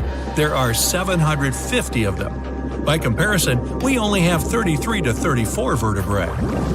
Barracuda. Its jaw is similar to that of a great white shark, but its trademark is speed. It would beat any Olympic swimmer at 29 miles per hour. Ocean sunfish. It's a fish the size of an adult person, and it's the heaviest bony fish in the world. Although peaceful, thank goodness, they sometimes damage the bottoms of small fishing boats. Frilled shark. Its length would allow it to successfully play basketball. It hunts with the strategy of a snake. The shark bends its body and then makes a sharp dash forward, and it has 300 teeth. Plenty of frills there. Electric eel. Its feature is its electrical organs, which can discharge 4 times as much as a normal household socket. The electric eel's shock can easily stun a large horse. Box jellyfish. It doesn't just drift in the waves near a shore like a regular jellyfish. Oh no! These guys are very fast and can even catch up with a person in the water. And their sting is hazardous. They don't look for trouble, but they're always ready to defend themselves. Goblin shark. Its snout ends in a long blade-like outgrowth, and its jaw could extend all the way to the end of the snout. It's one of the most terrifying sharks in the world, despite its tender pink color. Saltwater crocodile. This is the most bad-tempered crocodile on the planet, and one of the largest at 20 feet. They're not afraid of humans and only consider us as food. Hey, don't snack on me. Great white shark, the most notorious inhabitant of the oceans. Once, a great white shark pierced the bottom of a tourist yacht. The boat sank, but luckily no one was injured or eaten. Greenland shark. These are the real long livers of the marine world. They have a very slow metabolism and can live up to 300 years. For comparison, the oldest human was 122 years old. Giant oarfish. This fish is as long as a giant anaconda, and it holds the title of the largest bonefish in the world. Giant manta ray. This creature might look like it's smiling, but it'll rush at you without hesitation. They reach up to 16 feet in diameter and have a very sharp spike with a neurotoxin. Great. Orca. They can swim at the speed of a car and are as big as a large minivan. And they're the only sea hunters that can jump out onto the coast and grab their prey there. Dunkleosteus. This guy was the size of a limousine. Although it had no teeth, it had bony plates that gave it one of the strongest bites among sea creatures. Camarasaurus. This is an ancient clam of incredible size, but 90% of its entire body was a cone shell. It was heavy, which prevented it from moving very fast. So most of the time, Camarasaurus lay motionless on the bottom, waiting for small fish to swim by. Kronosaurus. It was similar to a crocodile, only several times larger. The remains of one of them contained dinosaur bones, so Kronosaurus hunted not only in the sea, but also on land. Helicoprion. One of the few species to survive the Triassic extinction event. It did so thanks to its high intelligence and a powerful fighting tool, the circular saw-shaped jaw on its nose. Elasmosaurus. Its appearance resembles a giraffe, only twice as big. And these guys were real travelers. They swallowed small rocks to grind their food. 300 rocks from all over the world were found in the remains of one of them. Colossal squid. It weighs as much as 2 polar bears and is 5 times as long as a human. They're extremely rare, but still exist far out in the cold waters of our planet. Humpback whale. Like ordinary whales, they feed on plankton and small fish, using their mouth as a huge net. They use their giant tail to stun large schools of fish. Mosasaurus. Aren't you impressed that I can say these Latin names? No? Oh well. The Mosasaurus were as big as a subway car and were the kings of the seas 66 million years ago. Their jaw and skull were snake-like, and they could swallow their prey whole. Today, we can still find their relatives, the monitor lizards. They monitor where you go. Not really. Melville's Leviathan. Now this guy had the biggest teeth ever known. They were basically as big as half your hand, and their appearance resembled something between an orca and a sperm whale. Leadsichthys. They were bigger than a school bus, but they weren't hunters. Their large size prevented them from being fast, so they fed mostly on plankton. Megalodon. Ooh, the most famous ancient sea creature. They were heavier than a tank or even a small house.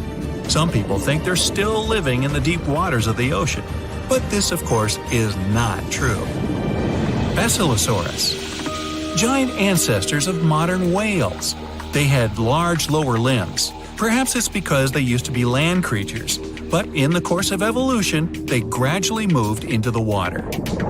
Cachalot. Sounds like it should have been on a baseball team. They were almost as long as a basketball court. Their brains weighed 15 pounds. That's 7 times the weight of a human brain. Sei whale.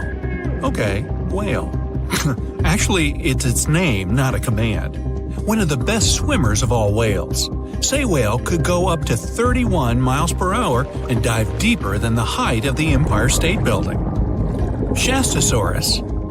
Though only bones remain of this monster, calculations say it was as long as a tennis court or as a truck and trailer. Blue whale. The largest mammal to ever live on our planet. Its heart alone weighs as much as a big motorcycle, and its veins are as wide as a big pot. And these guys can sing songs. Lion's mane jellyfish. The world's largest jellyfish. It has a hat 7 feet wide and tentacles as long as a 10-story building. Although they're not dangerous at all, people can still get tangled in their incredible tentacles like in a net. Portuguese man-o'-war. Although its head is very small, just like an ordinary jellyfish, its tentacles are as long as half a soccer field. And these things are venomous. They paralyze fish and anything caught in them, even people. So, stay away, huh? There's a lake in the heart of Asia that holds 1/5 of all the world's liquid freshwater. It's more than all the 5 Great Lakes have together. Even if all the rivers on our planet suddenly changed their direction and set on a mission to drain this lake, it would take them a whole year to finish the job. I'm talking about the deepest lake in the world, Lake Baikal. If you decide to go all the way down to its deepest point, prepare for a journey of almost 5,400 feet. The descent takes several hours, but the rift floor of the lake is way deeper, between 5 to 7 miles beneath the surface. It means it could be even further down than the Challenger Deep, which is the deepest known place on Earth. The amount of water it has would be enough for everyone on Earth to have something to drink for up to 50 years. This mighty giant of a lake replenishes its water completely every 383 years. Baikal has a great delivery crew of over 300 rivers and streams, bringing their waters right in. And only one river flows out of Baikal, the Angara, which is headed straight for the Arctic Ocean. Baikal isn't only the deepest, but also the oldest existing freshwater lake in the world. It formed at least 25 million years ago. It all began when the Earth's crust decided to play Tetris and created the lake and the surrounding mountains. At some point, Baikal must have been just a humble riverbed, but then tremors and fractures shook the Earth, and the distance between the shores got bigger. Water levels rose thanks to the melting glaciers. Then, several lakes formed and later merged into one. Baikal is one of around 20 lakes in the world that are older than 1 million years. And since it wasn't disturbed by glacial periods, it's a perfect research ground for scientists. Its deep-drilled core sediments can tell a lot about the climate of our planet in different periods. Since Baikal is in a rift basin with 2,000 seismic tremors per year, the lake is deepening and still growing in size. Its shores drift apart at around the same rate as South America and Africa are moving away from each other, so it has all the potential to become an ocean. Another thing Baikal has in common with the oceans is that it has water rich in oxygen, even at its lowest depths. This is one of the reasons why the fauna of the lake is so incredibly rich. It's home to over 2,500 various animals and 1,000 plant varieties. Around half of them are unique and only exist in this area, like the endemic algae, the Baikal omul fish, and the Baikal oilfish. There are also some bears, elk, and lynx living on its shores. They must appreciate the fact that the temperatures around the lake are always higher than the rest of Siberia, thanks to its huge water mass. Most Baikal dwellers prefer to stick to the bottom of the lake, but there's one brave guy you'll meet if you decide to visit. Meet the Baikal seal, also known as Nerpa. It's the only true freshwater seal in the world. Nerpa's eyes are so cute it nearly landed the part of Puss in Boots in Shrek. Nerpa in Boots sounds good to me. These huge eyes are there to help them follow their favorite pelagic fish underwater. There are other seal kinds that can handle freshwater or use it to breathe, but these cuties spend their entire lives in it. But wait, how did seals, which are supposed to be oceanic creatures, end up in a lake miles and miles away from the sea? About 400,000 years ago, during the Pleistocene era, these adventurous creatures traveled up the river and drainage systems that connected Lake Baikal to the Arctic Ocean. The ringed seal that still lives in the Arctic is believed to be the Baikal seal's closest ancestor. Today, Baikal seals are confined to their freshwater home because of the changes in waterways. And they seem to be pretty happy with their home as they can choose from a huge variety of food to eat. The seals mostly hang out in the north and central areas of the lake, but move south in the winter. The lake gets covered with ice, which they use as a chill-out zone, just like their oceanic cousins use rocks or the beach. Since at least 1969, Lake Baikal has had some mysterious ice rings pop up randomly here and there. At some point, they got so big that the astronauts even spotted them from space. The rings usually appear in late April, but can be there in January or May. Scientists couldn't crack the code on how these rings form for a while. They had all sorts of theories, and the most popular involved methane gas bubbles from the lake's depths. But then, scientists noticed that some of the rings were in shallower waters, where gas emissions don't happen. So, an international team of scientists decided to solve the mystery. They traveled to Lake Baikal, drilled holes in the ice, and dropped sensors into the water. In 2016, when they started the research, they heard that two vans had gotten stuck in the mysterious ice rings. Once they had analyzed the data from the sensors, it turned out that the secret behind the rings was warm eddies flowing clockwise under its ice cover. The currents were less intense in the center of the eddies, so the ice above them was thicker at the edges. The waters of the lake are so clear that you can see some extremely deep parts up to over 130 feet down. This is thanks to the surrounding mountains that send off melting ice right in. Plankton that live in the lake also helps clean the floating debris. When this crystal clear water freezes, it forms an unusually thick and see-through layer of ice. The wind likes to play sculptor on Baikal and creates one-of-a-kind pieces of art here. It picks up water, which, of course, freezes into the most unusual designs. Frozen bubbles and icicles you've never seen before. The location and geography of the lakes and the cycles of melting and refreezing create the perfect conditions for this ice workshop. And you can even see rocks that seem to be floating. The bottom of the rock freezes to the surface of the ice. Then, the strong winds wear away the surroundings, leaving a perfect pedestal for the rock. If you think the floating rocks look eerie, how about Baikal's version of the Loch Ness Monster? The local Buryat people have a legend about the water dragon master that lives in the lake. A dragon is believed to be the most powerful creature living on Earth in Asian mythology. They believe there are 4 dragons living in the 4 seas, each responsible for one of the cardinal directions. Baikal is the North Sea in this story. The image of this dragon is supposedly etched in ancient petroglyphs on the cliffs of Baikal. There's also a hefty stone slab that looks like a monument dated back to somewhere between the 3rd and the 9th century BCE, depicting a mysterious water monster. Imagine the stories this stone could tell, echoing the whispers of a bygone era and leaving us to unravel the enigma of the Baikal cliffs. The legend says that a local warrior was chasing the dragon. He finally reached the largest Baikal island of Alkan. He was ready to face and defeat the dragon, but the beast turned into a beautiful girl, and they got married. That's one unusual twist to a classic defeat the dragon and take the girl story. So, local legends describe that dragon as a giant sturgeon with an almost gator-like snout and armored body. In reality, the mythical monster must be one of the many huge fish living in the lake. They can afford to grow to several feet in length thanks to the high levels of oxygen in the water. Beluga sturgeon can weigh several thousands of pounds, lives up to 50 or 60 years, and never stops growing.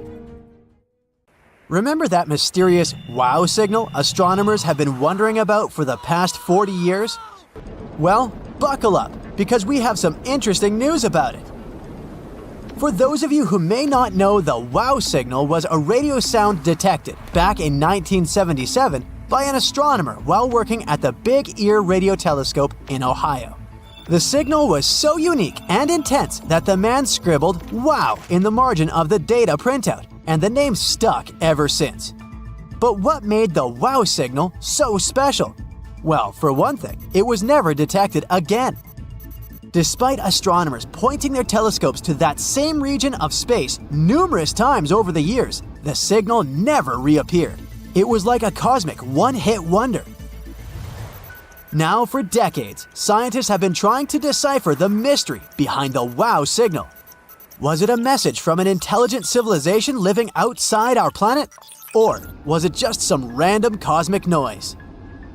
Years ago, one study claimed that the wow signal was caused by a comet named 266P Christensen. It was passing through that same region of space back in 1977, and its hydrogen could have emitted a radio signal that just happened to be in the same frequency as the wow signal. This information was soon dismissed by specialists, who claimed comets don't emit such radio waves. Another theory concerning the wow signal was that it might have come from a sun-like star. This was based on the idea that the signal was indeed caused by a natural phenomenon, not by little green creatures wandering in space. This star is found in the constellation of Sagittarius at a distance of 1,800 light-years. Now, this distance might sound like a long way, but in terms of the vastness of space, it's practically next door. It was promising because it had some interesting features too. It was very similar to our Sun in terms of temperature, luminosity, and size. Sadly, after studying this Sun twin star a bit more, scientists couldn't pinpoint the wow signal to it with complete certainty. There may be other stars in the same area that could have emitted the signal. We just don't know for sure. So, what does this mean for the search for life outside our planet through the wow signal? Well, it means that we're back to square one for the most part. We still don't know what caused the wow signal, and we don't know if it was caused by an intelligent civilization or a natural phenomenon. One of the ways that astronomers are searching for intelligent life in the universe is by looking for technosignatures. These are signs of technology that we can detect from here on Earth, which could indicate advanced activity in space. They couldn't be explained by natural phenomena. Some examples of technosignatures include laser emissions, radio signals, or signs of megastructures. Today's outer space playlist doesn't end with the wow signal. Get ready to shake those hips and groove to the beat, because we're about to discover black holes and the funky sounds they make. Now you may be wondering, do black holes make sounds? Well, it looks like they do, and it's like a cosmic symphony. First off, let's talk about what a black hole is. It's a spot in space where gravity is so strong that nothing, not even light, can escape its pull. Think of it as a cosmic vacuum cleaner that sucks up everything in its path. Even though black holes don't emit any light, they can still give off some serious vibes.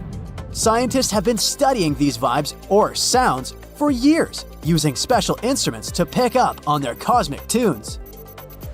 So, what does a black hole sound like? Well, imagine a bass guitar mixed with the sound of a giant burp. Weird, I know. This sound from black holes comes from the gas and dust swirling around them. As the material gets sucked in, it heats up and emits X-rays, which can be detected by our instruments. These X-rays are like the notes in a song, and they can tell us a lot about what's going in and around the black hole.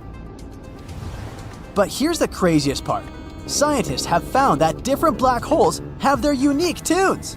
It's like they have their own cosmic DJ spinning tracks for the universe to groove to.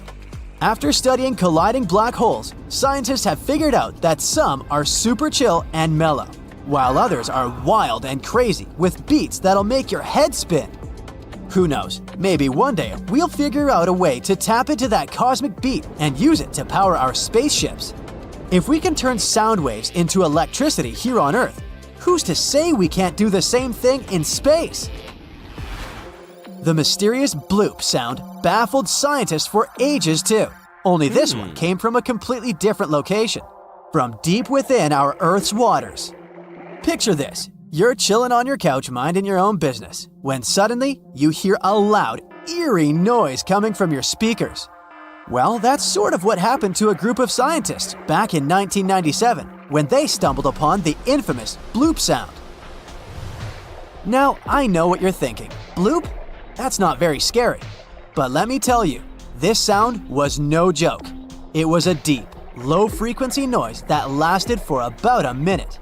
And it was picked up by underwater microphones nearly 3,000 miles apart. Naturally, the scientists were like, what on earth is making this noise? Fast forward a few years and the internet is overwhelmed with theories about what could have caused the bloop. Some people thought it was a giant sea monster, while others speculated it was some sort of weird civilization spaceship lurking in the depths of the ocean. And of course, some believed it was just a glitch in the recording equipment. Despite all the speculation, the mystery of the bloop remained unsolved for years. But back in 2005, scientists finally revealed the true culprit behind the spooky sound. Turns out, it was just an iceberg. When icebergs break off from glaciers and float around the ocean, they can make some pretty weird noises. And the bloop was nothing more than the sound of an iceberg cracking and shifting around. Just because we know the cause of the bloop doesn't mean it's any less fascinating. In fact, it's pretty amazing that a sound like that could travel thousands of miles and still be audible.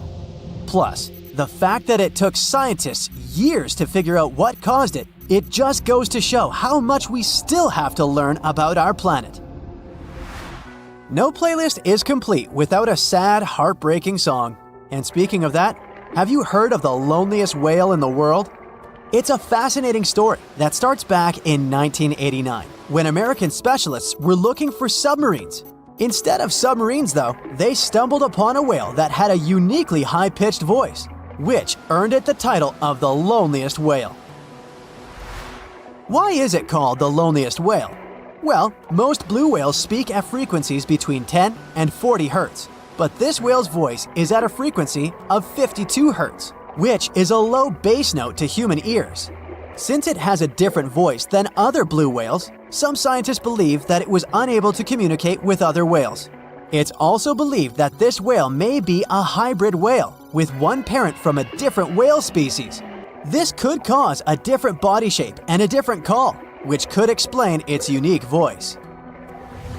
Recent research suggests that the loneliest whale may not be so lonely after all. Many peculiar whale calls have been detected, and some studies suggest that groups of whales living in particular regions have distinct dialects of whale songs that often differ in frequency. To add to the intrigue, later recordings have found that the loneliest whale is now changing its tune. The whale's call has been getting deeper for several years. Maybe it's not so lonely after all and has some whale friends to hang out with. Strange things occur in the cold waters of Antarctica. One of these things happened to a ship called Jenny. It was a small schooner whose history began in 1822. The boat and its crew set sail and disappeared a year later.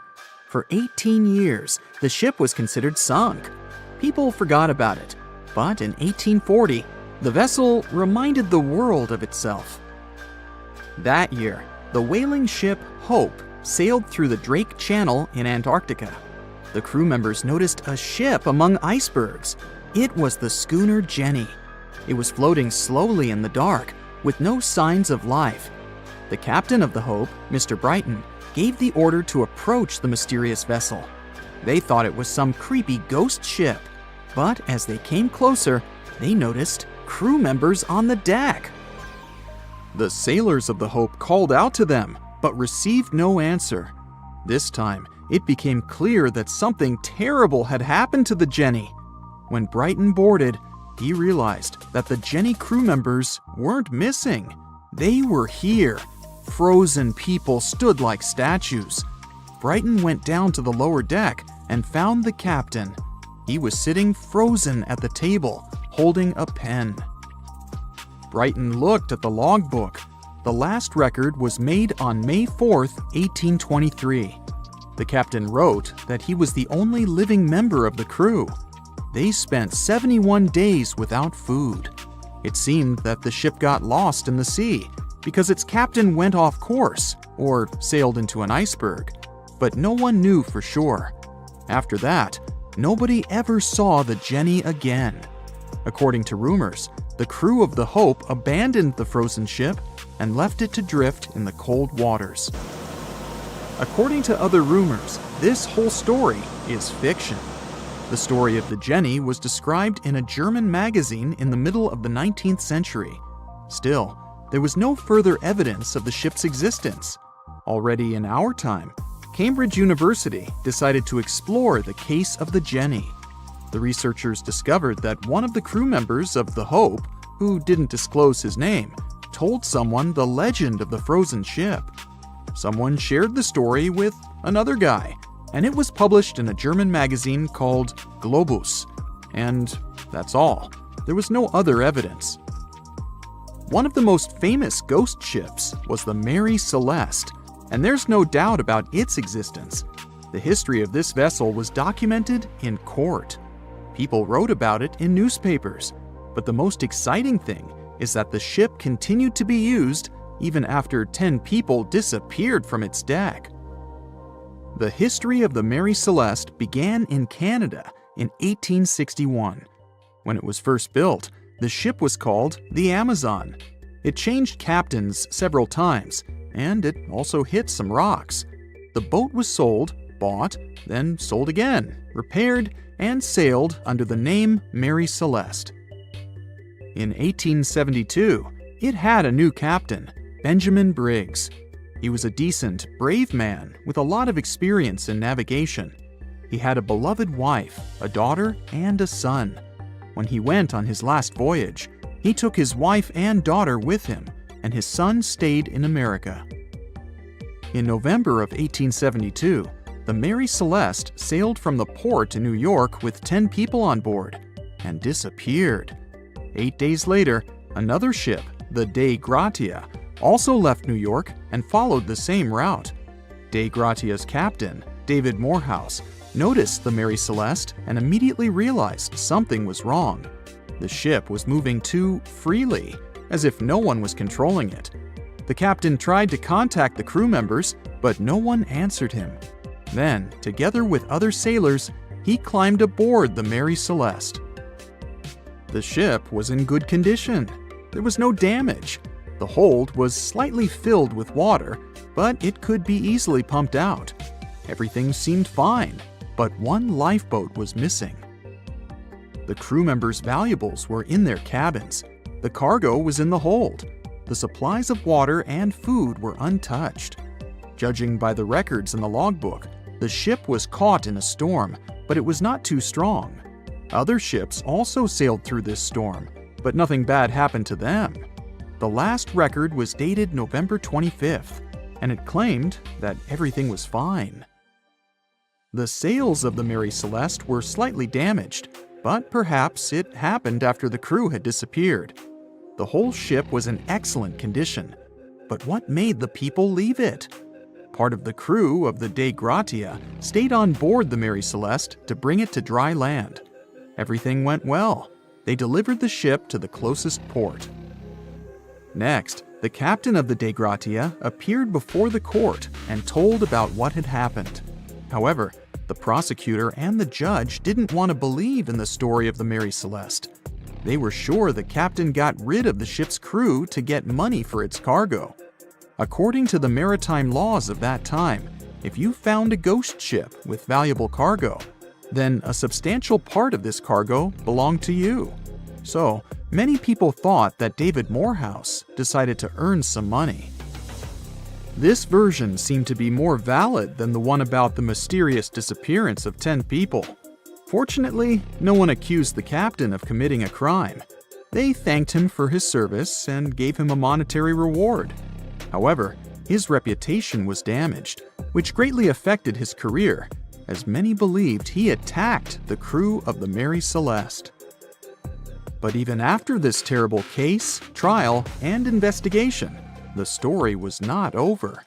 The Mary Celeste was still an expensive and efficient vessel. It sailed several times, but then one captain crashed it into the reefs to get insurance. The court revealed this deception and accused the captain of intentional property damage. The story of the Mary Celeste became famous all over the world. People began to build their theories, realistic and not. Someone believed the ship had sailed through the Bermuda Triangle, but this version was quickly refuted, as the route of the Mary Celeste passed thousands of miles away from the Bermuda region. Did the Kraken or another giant monster attack the ship? Nope. Since the boat was found in almost perfect condition, there were no signs of a struggle. One of the most popular versions was that the crew of the Mary Celeste stole some valuable cargo and sailed to Spain on the rescue boat. However, those who knew Captain Benjamin Briggs said he was a good, honest man. Besides, he had a son in New York, and Briggs would never leave him. A more thorough investigation revealed that a series of accidental circumstances could have caused the disappearance of the ship's crew. Before its last voyage, the vessel delivered coal. Perhaps the pump intended for pumping water got clogged with coal after that, and when the ship got into a storm, the hold filled with water and the pump broke. The captain couldn't understand the amount of water because numerous barrels in the cargo hold blocked the view. Benjamin Briggs assumed it was dangerous to stay on the ship during a storm, so he evacuated with the passengers on a lifeboat. Perhaps they were close to land and decided to sail there, but the storm intensified and overturned the boat. Also, one record in the log journal said that the chronometer was faulty. It was a device that helped to determine your location at sea using longitude. Briggs got lost and didn't know which way to sail. The storm was strong, and he couldn't determine whether the ship would sink. Perhaps Briggs decided to leave the ship in a rescue boat when he saw the coast of the Azores. The uniqueness of this ghost ship case is that, unlike many others, you can investigate it yourself. There's a lot of information about the Mary Celeste on the internet. There are documentaries and research articles. Perhaps you'll be able to notice something that others haven't seen and solve the mystery